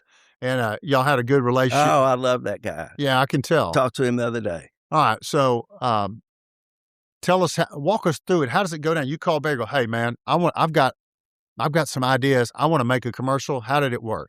Well, he taught me how to do it, and I could right at first I couldn't. He said, I said I can't do 30 seconds. What? No, not. Were you freestyling or teleprompter? I never used a teleprompter. Okay. That's the way I started. You can tell when people are doing that most of the time. I mean, it's gotten a lot better, but the first commercials I ever made, I freestyled them too. Don't use a teleprompter. But I mean, Speak sometimes from the heart. when you want to stay on message, Well, you got. I don't use. I yeah, never because did I use could tell. Who's pricing these things anyway? I mean, I didn't know who wrote that. Well, I wrote it. Oh, okay. In my head. And then, but here's what happened. Barry said, "Can you do 10 seconds?" I said, "Yeah, I can do 10 seconds." You don't put 3 10s together? And he said, "Look over here and just look at me and do your thing for 10 seconds." And then he's saying, "Now look over here and do it over here for 10 seconds." Anyway, so 3 10-second spots made a commercial. Then I got to where I could do, it took me a while. And then the more you do, right? You get better. You do. You do this, right? I've gotten a lot better. Yep. The first time you did one, you might probably weren't scared, well, I mean, but you're I right. was. Let me battle the insurance companies for you. It's not as natural as. Well, that ain't gonna get you anywhere. No, right. I mean, that's right. I mean, but there's also a brotherhood you and I have. That is the people that got in and tried something, right? Yeah. Where people could have said, "Oh, I'm laughing at that guy. He looks stupid. That's funny." He's not funny. He's a goob, whatever. I mean, you run the risk when you do something, right, of people responding to it like that. That's right. But at the same time, sometimes when it's so over the top, it works. Absolutely. And that's what happened to you, right? Yeah. I mean, I'd get some letters that you wouldn't want to read. About what an idiot. Yeah, right. I mean, hey, man, you need to stop doing that. I mean, quit embarrassing your family, man. I mean, get Tom Park on the show. And I finally got to the point where you're stubborn. You go, I don't care. I told my secretary, I said, if you bring me another one of those letters, you're fired. I said, go buy a shredder and shred those son of a guns when you get them. Yeah. And don't tell me another word about them. Out of sight, out of mind. Because I'm going to keep doing what I'm doing because I know what I'm doing is working. Could you see increased numbers in traffic? Oh, my gosh. It looked like Smith County Fair. Yeah. Down there sometimes. We had so many people coming in there. And could you tell if they were from the television DMA, like the market, not just Tyler, like where? No, they were all over. Yeah, where the commercials. And we had a friend in Steve Herber yeah. who worked for the cable company. He worked for TCA. TCA. He worked for Mr. Rogers. Before Cox and Fred Nichols. And well, actually, Fred Nichols worked for Rogers. Rogers. He was the bookkeeper like Henry King. Fred was? Fred was the bookkeeper. He was the accountant, I think, the comptroller, if you will, for Bob Rogers. Yeah. Well, let me tell you something what's interesting. So, in a brief period of time, I rented my house because I couldn't afford my payments to Bob Rogers.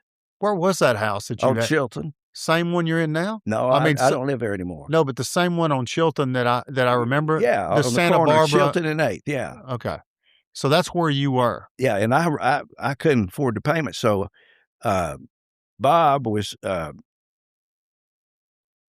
to marry Robin, and you're talking about Bob Rogers, Robin Rogers, right? And either she lived there or he lived there. I can't remember who, but he rented that house from me.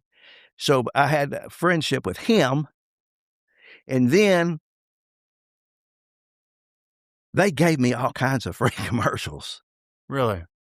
It just put me on the map. Yeah, that's good because they cost money, don't they? Well, you don't know. You got them all free. But no, I paid for a lot of them, Chad, but I'm talking about back then, cable. Steve Herber was probably selling advertising back then. He was for them. Because he eventually had his own ad agency. Well, he was working for Bob, for them. And I don't know. Yeah, but anyway, I got a bunch of extra spots because of him. So you had to make content because you had these free spots? Yeah, For because you can't run the same one all the time. right. I mean, it can't just be.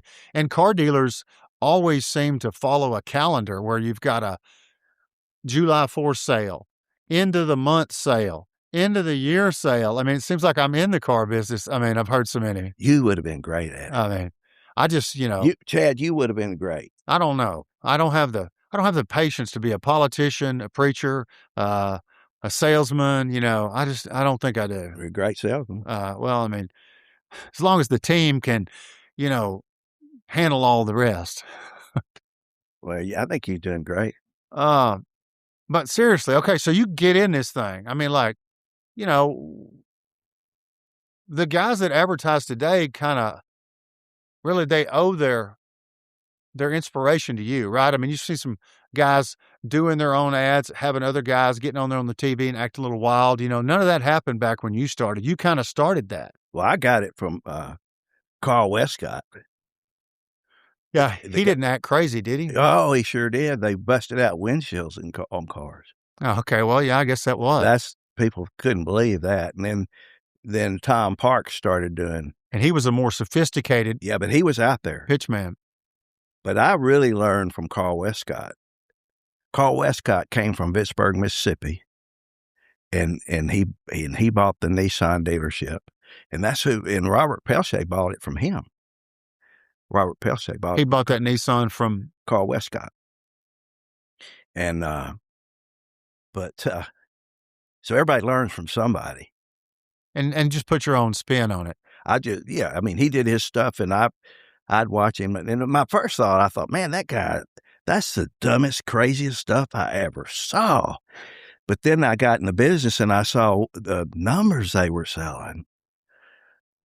Hundreds and hundreds of cars a month. Would you guys kind of have a way to know each other's numbers on the sales? Yeah, they print, there's a publication that comes out that you can subscribe to that tells, it's kind of like your business, like.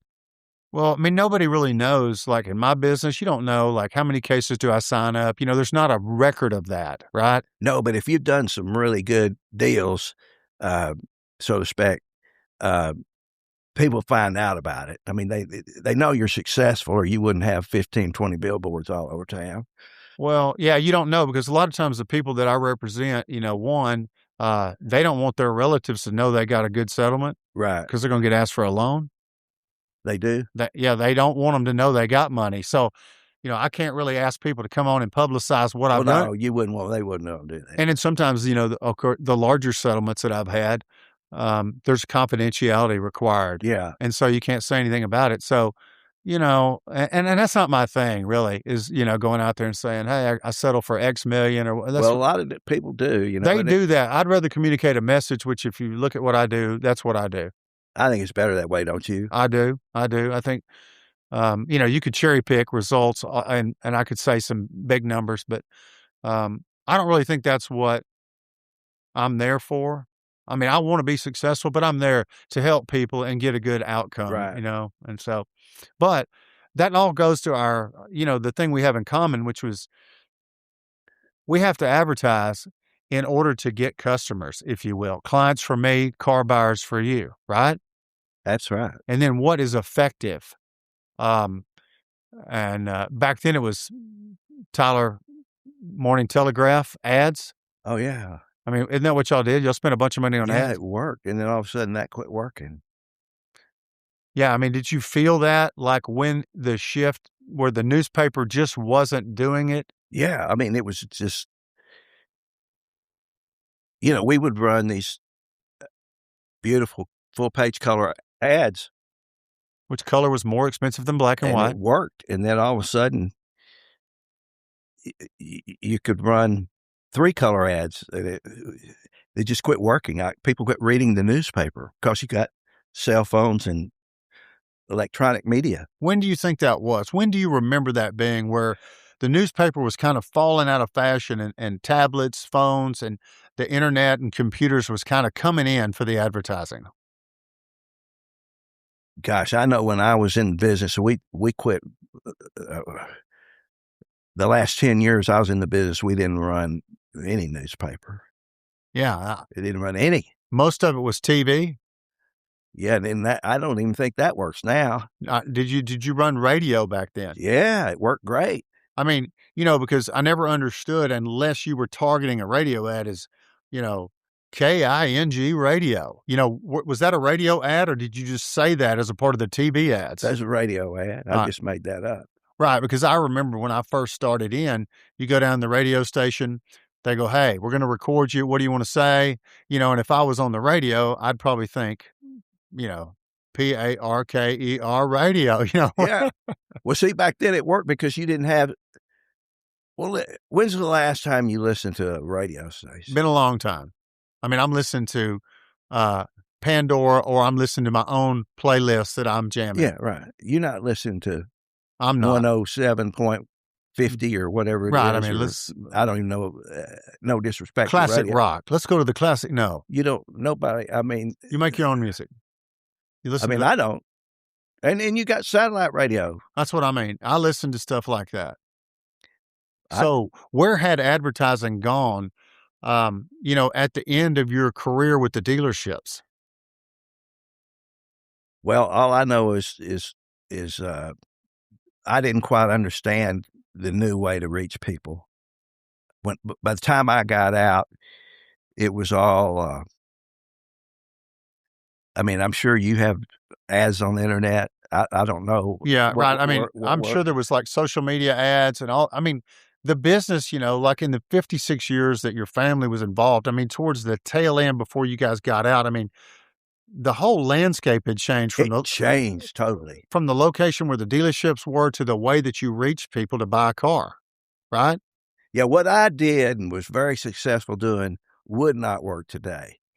I don't think. Well, that's you caught lightning in a bottle there for a while. Oh, it was great, man. I mean, let me ask you this, when we at the height of the Jack King Jr. persona, the downtown Tyler, would you see people out and they would recognize you and say something to you or come up to you?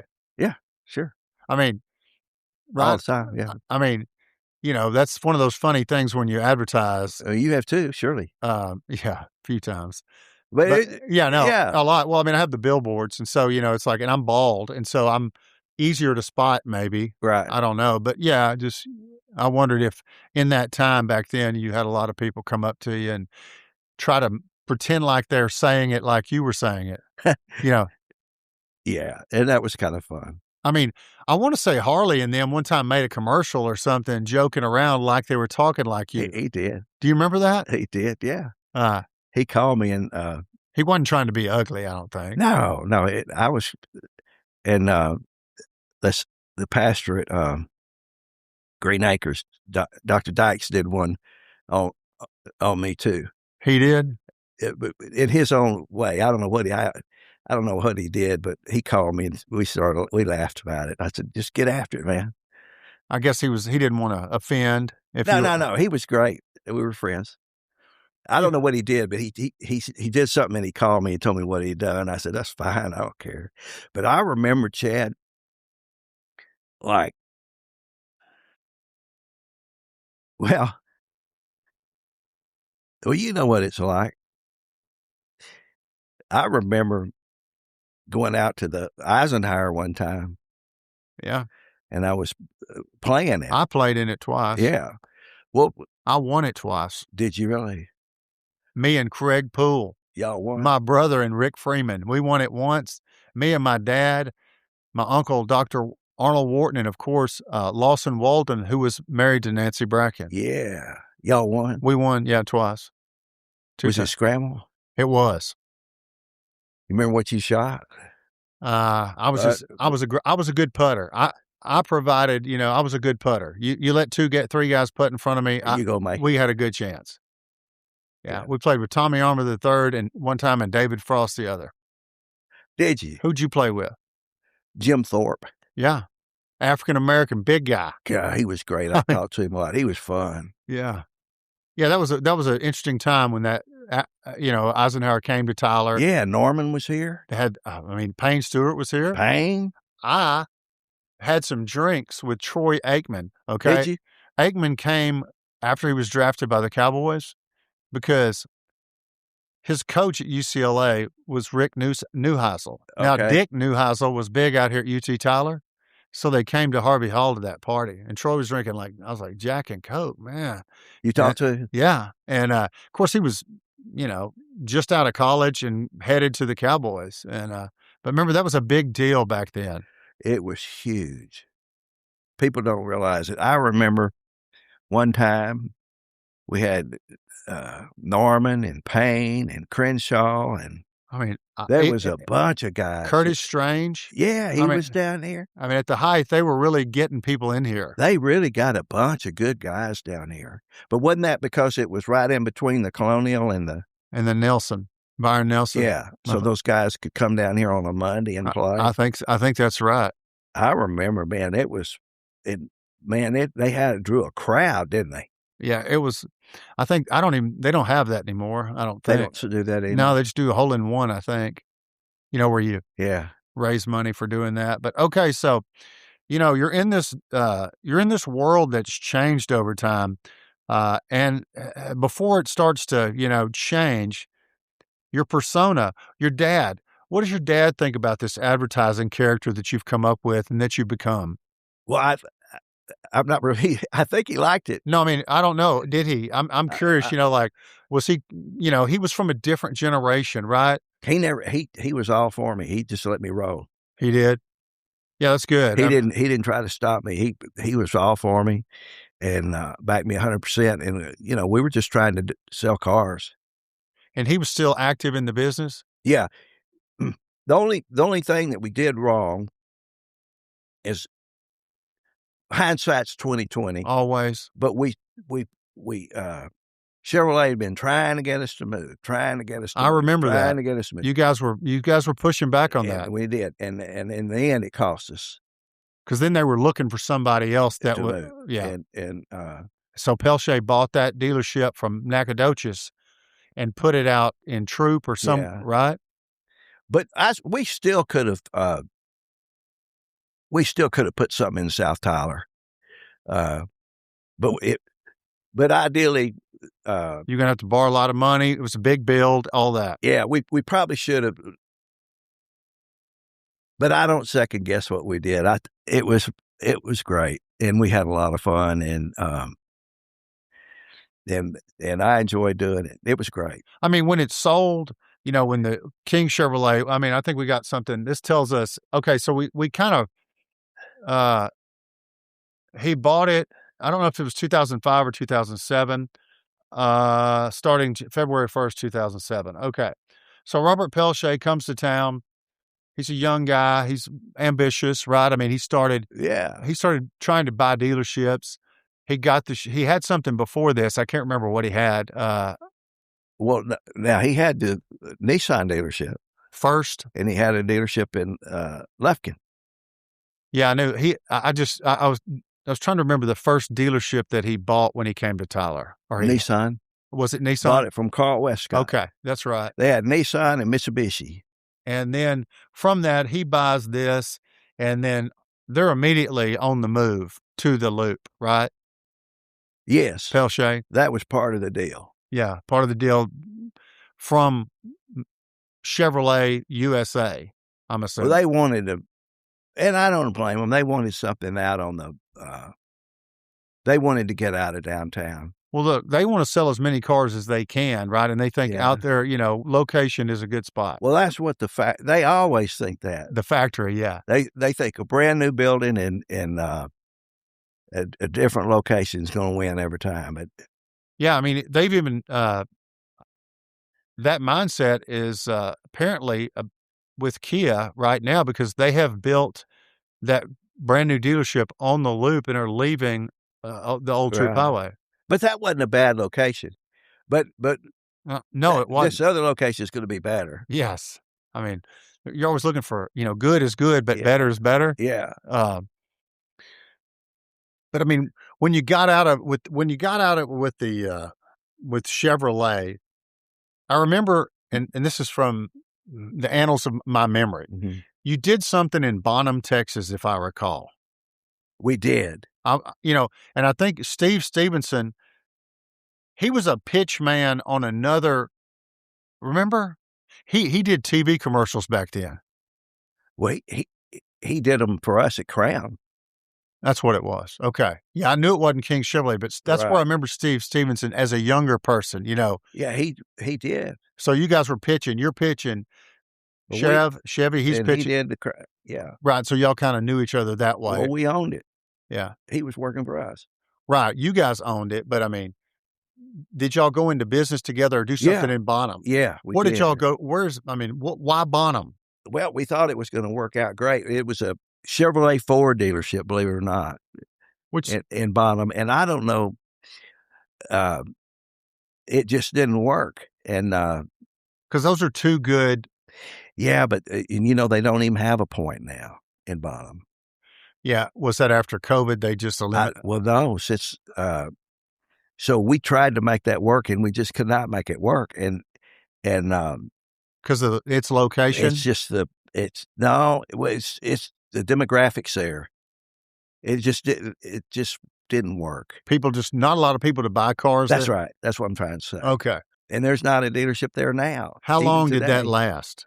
Not very long. All right. And then when it closed, you're still in Kia, Yeah. Crown, Yeah. even though, and Chevrolet's gone, right? Chevrolet's gone. You continue on your last, work in the car business is with Kia. Yeah. And we had one in Longview too.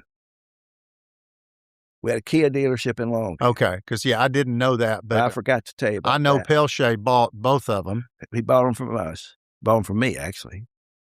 We had Tyler Longview, Kia.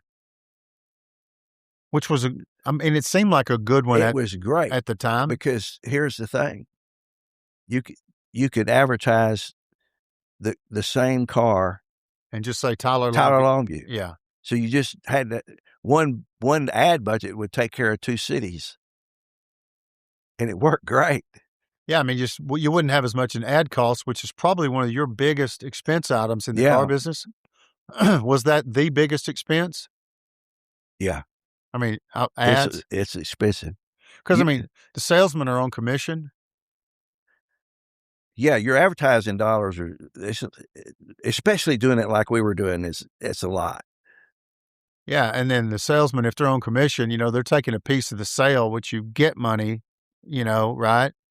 And then you got your overhead, you got the body shop, you got the service department, salaries, parts, Right. Whatever. I'm just trying to get my head around, I'm a car dealer. I'm down there, Well, you don't, if salesman doesn't sell anything, doesn't make any money. Right. Okay. Right. They don't make any So money. you want them to make money. You do.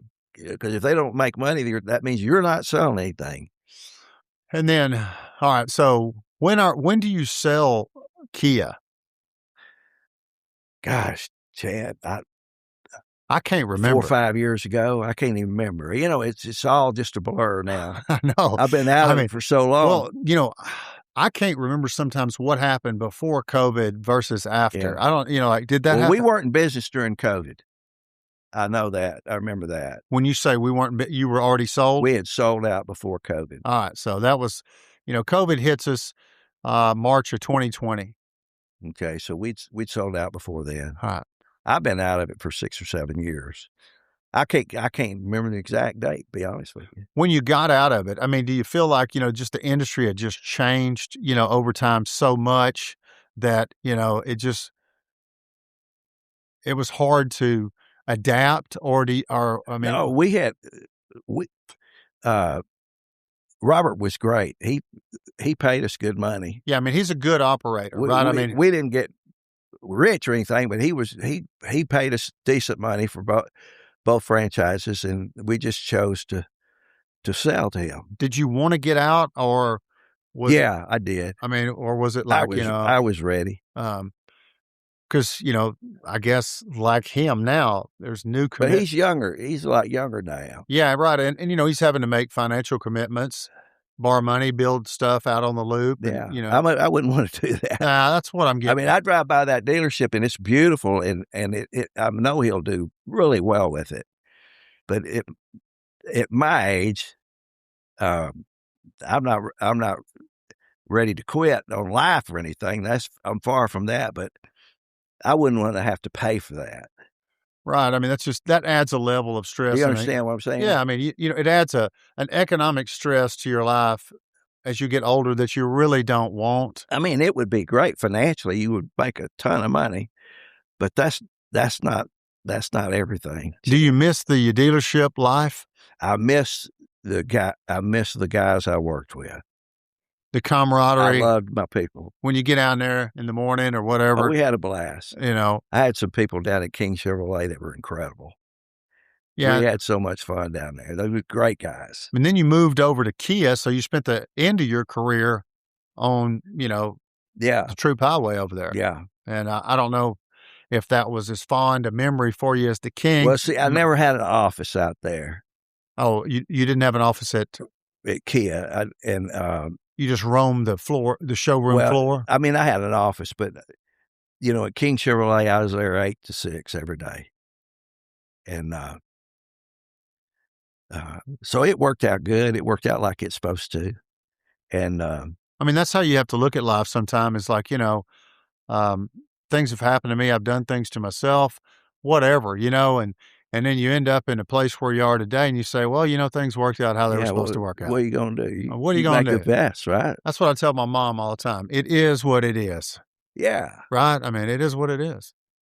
Well, yeah. I mean, I wouldn't take anything from my experience, and I'm healthy, and I've got a lot of friends that have died.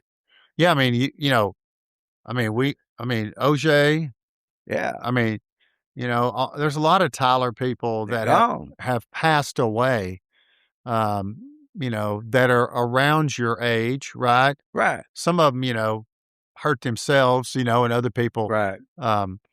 just unlucky or unhealthy. But I've got a great wife, and Debbie, yeah, Yeah. we have a lot of fun together. she's from the Panhandle. Panhandle, Texas. I've met her a couple times. I don't really know her. Oh, you'd like her. She was excited for me to do this. Was she? Yeah, she was. She really was. I wondered if she was like, "What are you getting yourself into?" No, she knew I'd love it, and I have loved it. And this has been so much fun being on your show. I hope people enjoy it. I'm sure they will, but I want to ask you a little bit more about Debbie, not personal or nothing intrusive, but Debbie's been here with you 34 years. in Tyler, 34 years. Okay. That's how much time flies. If you'd have told me no. 34 years since you married her or been here, I'd have said, no way. Really? I mean, it just doesn't seem like that long, does it? I mean, 34 years is a long time. No, I mean, like, look at your kids. I mean, I know. I have a son that's 30. Can you believe you got a son that's 30 years? Seemed like yesterday you were out there I know. walking behind Jerry and I on the And I golf was course. 14 or something. That's what I'm saying. It was yesterday. I mean, life is going like this. Debbie, Tyler's a tough place to come into, Yeah. right? I mean, Yeah. in the old days, it was a very cliquish, societal, right? I mean, a common criticism is that we're not from him was always, it's just hard to break in. You know what I'm saying? Did Debbie have trouble? I mean, you're an old family, your parents, the Ramies. I mean, that's old Tyler, right? I mean, that's old Tyler. I mean, we got Rose Queens in there, don't we? Yeah. Well, let me tell you how we handle that. It's real simple, and I would tell anybody this. I said, let me tell you something. You're going to be asked to do things, and some things you won't be asked to do. I said, don't worry about any of that stuff. I said, I've lived here my whole life. I know most everybody here, and it's really changed a lot. Yeah, I mean, there's a lot of people we don't know. I don't know for sure now. And I said, just don't get caught up in all that stuff. And you've been married before. I've been married before. Both our marriages didn't work out. I said, you love me and I love you. I said, let's just have fun together and let everybody else do whatever they want to do. And we'll pick and choose the things that we want to be involved in. And you know what? That's what we've done. And I tell you, Chad, we don't think, I mean, we've traveled together and we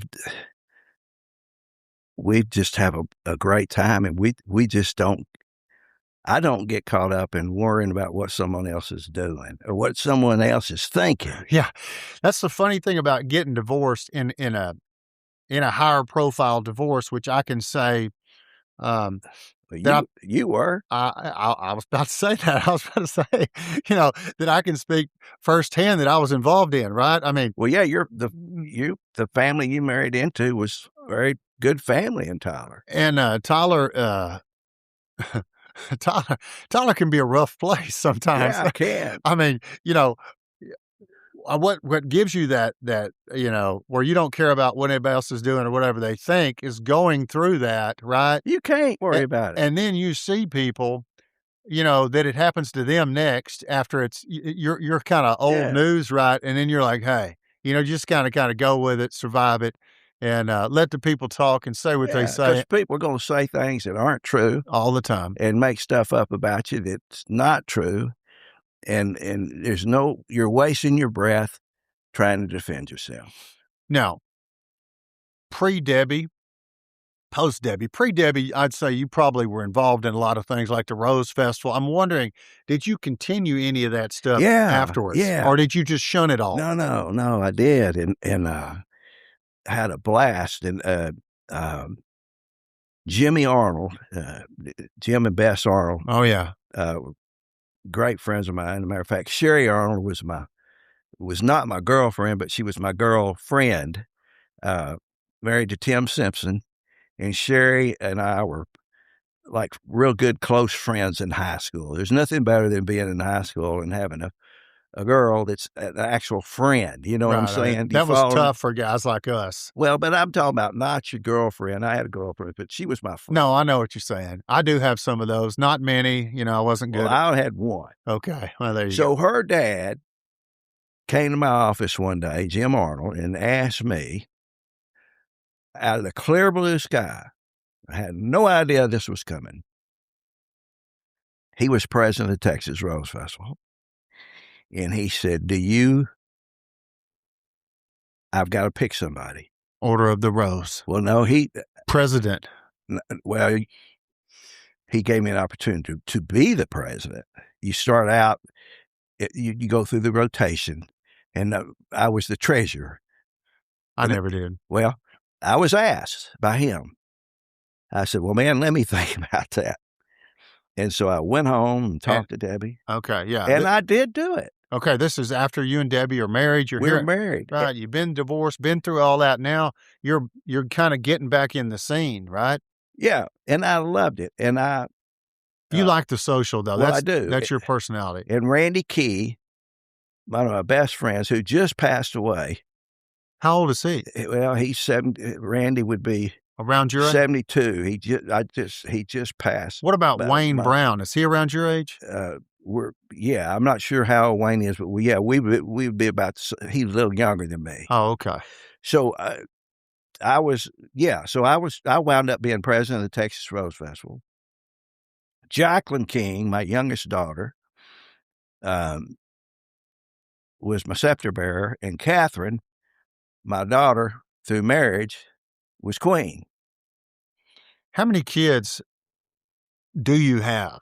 I have 3. All right, you had Trip, Jack Martin King the third, first marriage, for my first marriage, and then Catherine was Debbie's child. Okay, and I raised her, and we had a blast. Cutest, funniest little girl I ever met growing up. And then she later went on to Ole Miss and became Rose Queen. And then we had a child together. And what I did was, do you have you have children with one? I have an even more complicated situation, Jack, than that. I have 3 children with Angie, and I have been married almost 20 years to Rebecca, and Rebecca helped to raise my kids in a way that was very helpful and probably better than I would have done it. And so Really? You know, That's awesome. it's That's awesome. like you say, it's sometimes things don't work out as you might have drawn them up, Right. as my dad would say. Yeah. That's not the way we drew it up, but that's the way it worked out, and it is what it is, and you make the best of it, and hopefully your choices get better as you get older and things seem to get better. Right. I mean, Right. my life, it certainly did. That's wonderful. So So you, my wife was like you. My wife raised and helped raised 3 kids like you raised one of Debbie's. oh my gosh, that's great. I don't have the experience of someone else's child. Have you, My wife and I have no children together, okay. okay? How old was your wife when you got married? Boy, that's a killer question. I mean, I feel like I'm on a hot seat. I wanna say she was, let's see, was she 27? So y'all chose for whatever reason not to have children. Yeah, I mean, it was, yeah, I mean, It it didn't was make any difference. the timing was not good, Jack. I'm not trying to, it's No, none it's of my not. business. But that's what, so Debbie and I, You kinda gotta just go where life takes you. right. So she asked me, so we were so we won this Chevrolet trip and we were in Arizona. And we went up in a hot air balloon, Chad. Don't ever get up in one. Hey, you don't have to tell me that. No way. That thing landed real hard on the ground, turned upside down. Flames were blowing up in the balloon, in the basket where we were, and it was dragging across the desert floor. She took her hand and pushed my head away from the flame, and that basket turned like that. And I saw, have you ever been in a car wreck? I mean, you don't really know what's going on, and then It slows down, slow motion. and I sensed that I could get out of the basket, but I thought, if you get out, she's not going to make it. And so I waited just a minute, and it went up again. I said, let's go. And I grabbed her. We rolled out on the floor. I get out, get up on my feet, and there she is with the basket on her feet like that, dragging the thing. I went up there, and I grabbed her like this and held her, and the basket lifted up, took off, and boom, blew up about 100 yards down the way. I mean, that's a wild story. So I was almost burned alive. And so what happened, because she saved my life, or God did, that on the way back to the hotel, we decided we're going to have a child together because of that. Yeah, I wondered what brought that decision, That's what did it.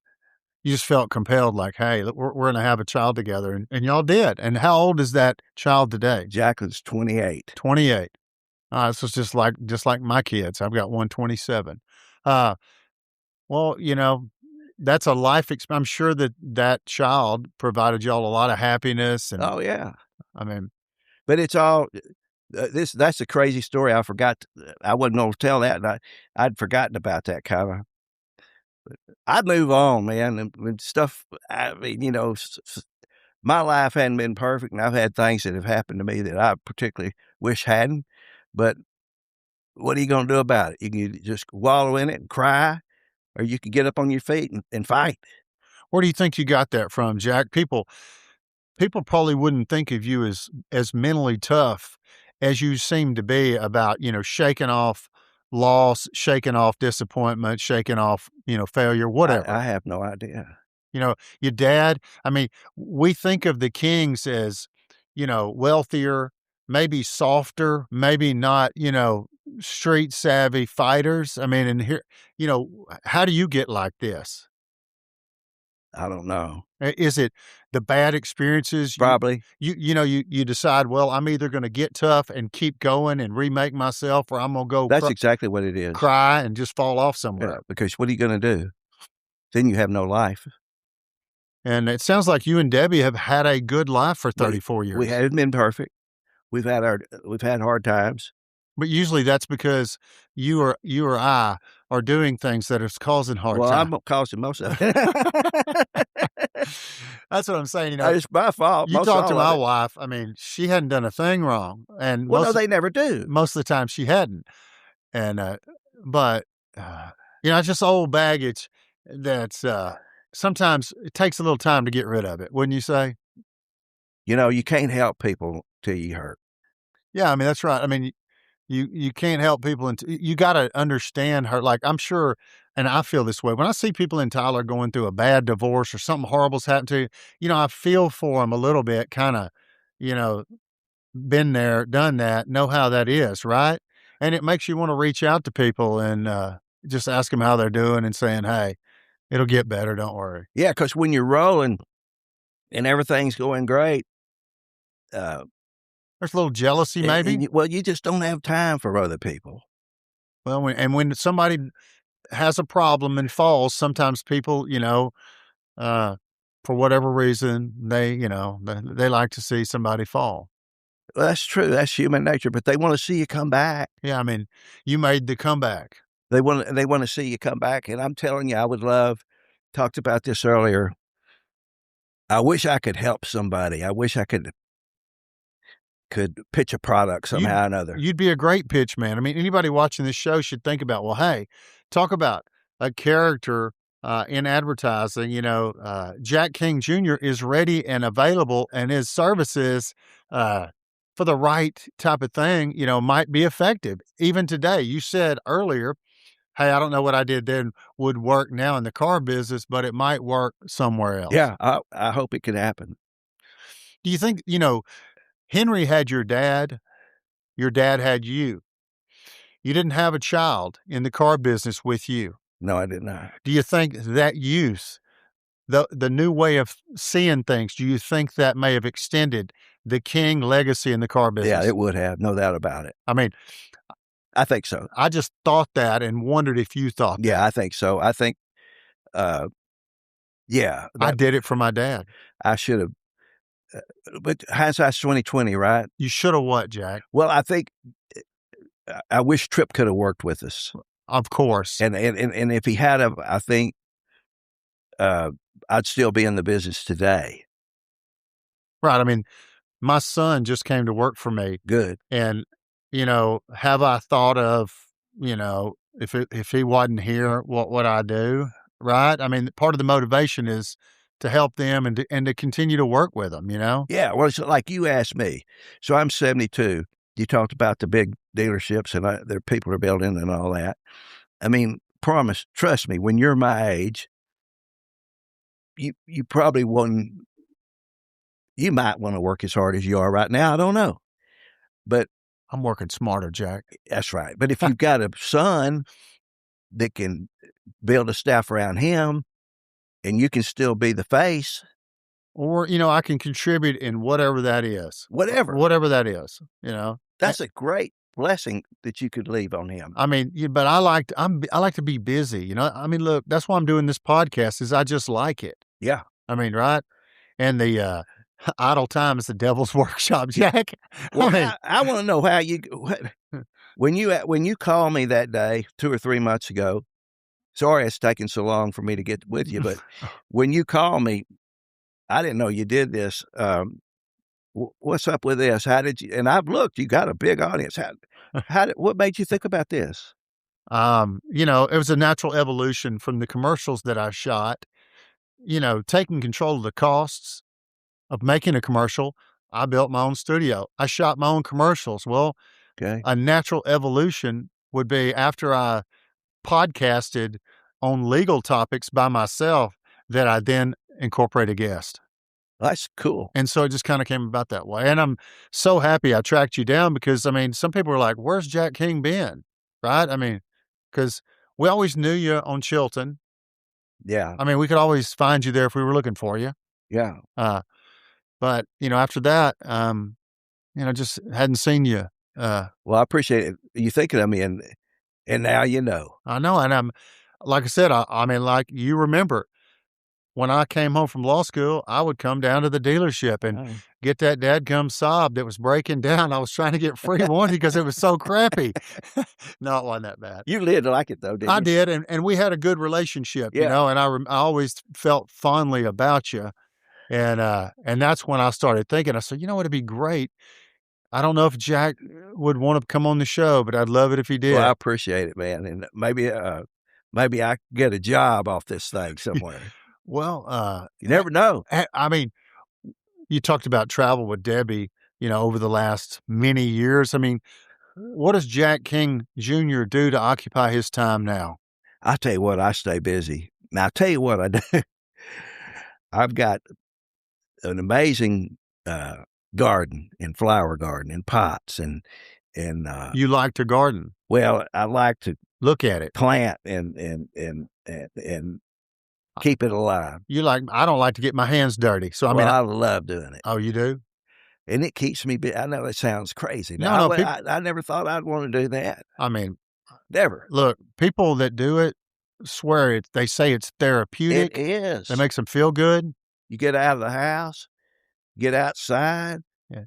I mean, you never were a big exerciser. I don't remember. No, I go to the gym a little bit every now and then, but I'm not much on lifting weights.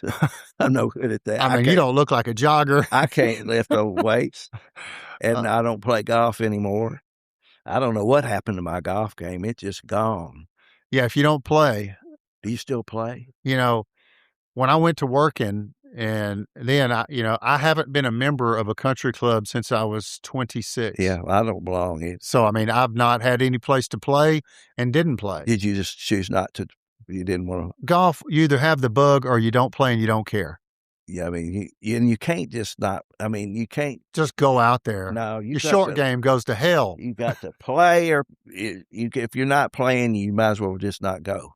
I mean, right now in your life, I mean, you've, like us all, you've been ups and downs. I mean, you seem pretty happy. And in the times that I've talked to you on the phone and gotten to see you here today, I mean, you seem to be doing pretty good.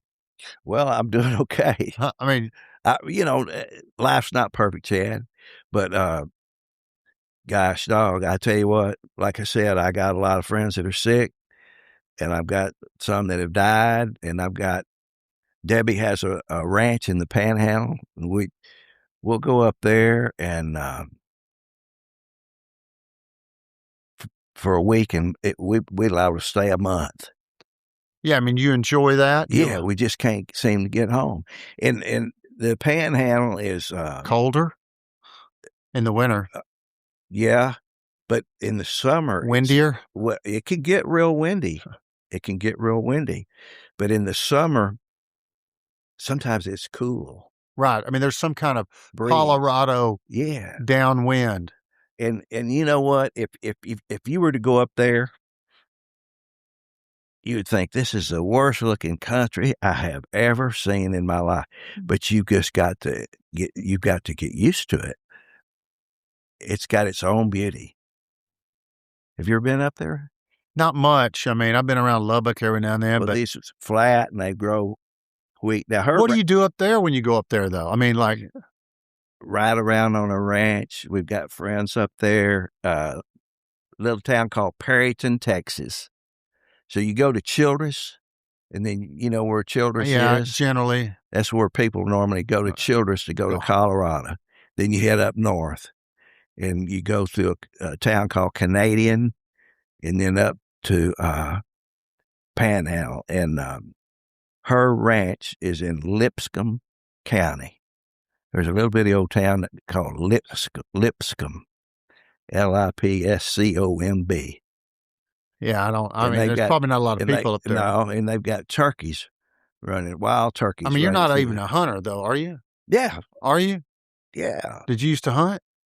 Well, yeah, down in South Texas. Yeah, I just didn't know you were big. All the time. Yeah. Do you still hunt any? Yeah. I mean, you're not a fisherman, I don't think. No, but I wouldn't mind fishing in a tank. Yeah. I don't want to go out to Lake Palestine and get in a boat. Tyler's just changed a lot. I mean, for, you and me, when I look back and say that, I wrecked a car one time at the corner of Reek and Broadway, I think it was. And there was nothing to the south, right? I mean, That's right. I mean, maybe Hightower Lumber Company. I mean, but there was no Lowe's. I mean, you were you were traveling through the woods to go to Flint, Oh yeah, 2-lane road, right? Old Jacksonville was 2 lane. Yeah, The mall, didn't come till early 80s or something. It's just a lot of things have changed around here. yeah.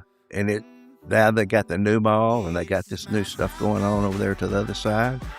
There's a lot going on here. Well, look, Jack, man, it's been great to catch up, go down memory lane. I know people will be interested in seeing how you've been doing, what you've been doing, your spin and your take on life. And it sounds like a positive one, man. And I'm happy for you. And I enjoyed visiting with you. Me too, man. Thanks for coming on the show. Thanks for having me, Chad.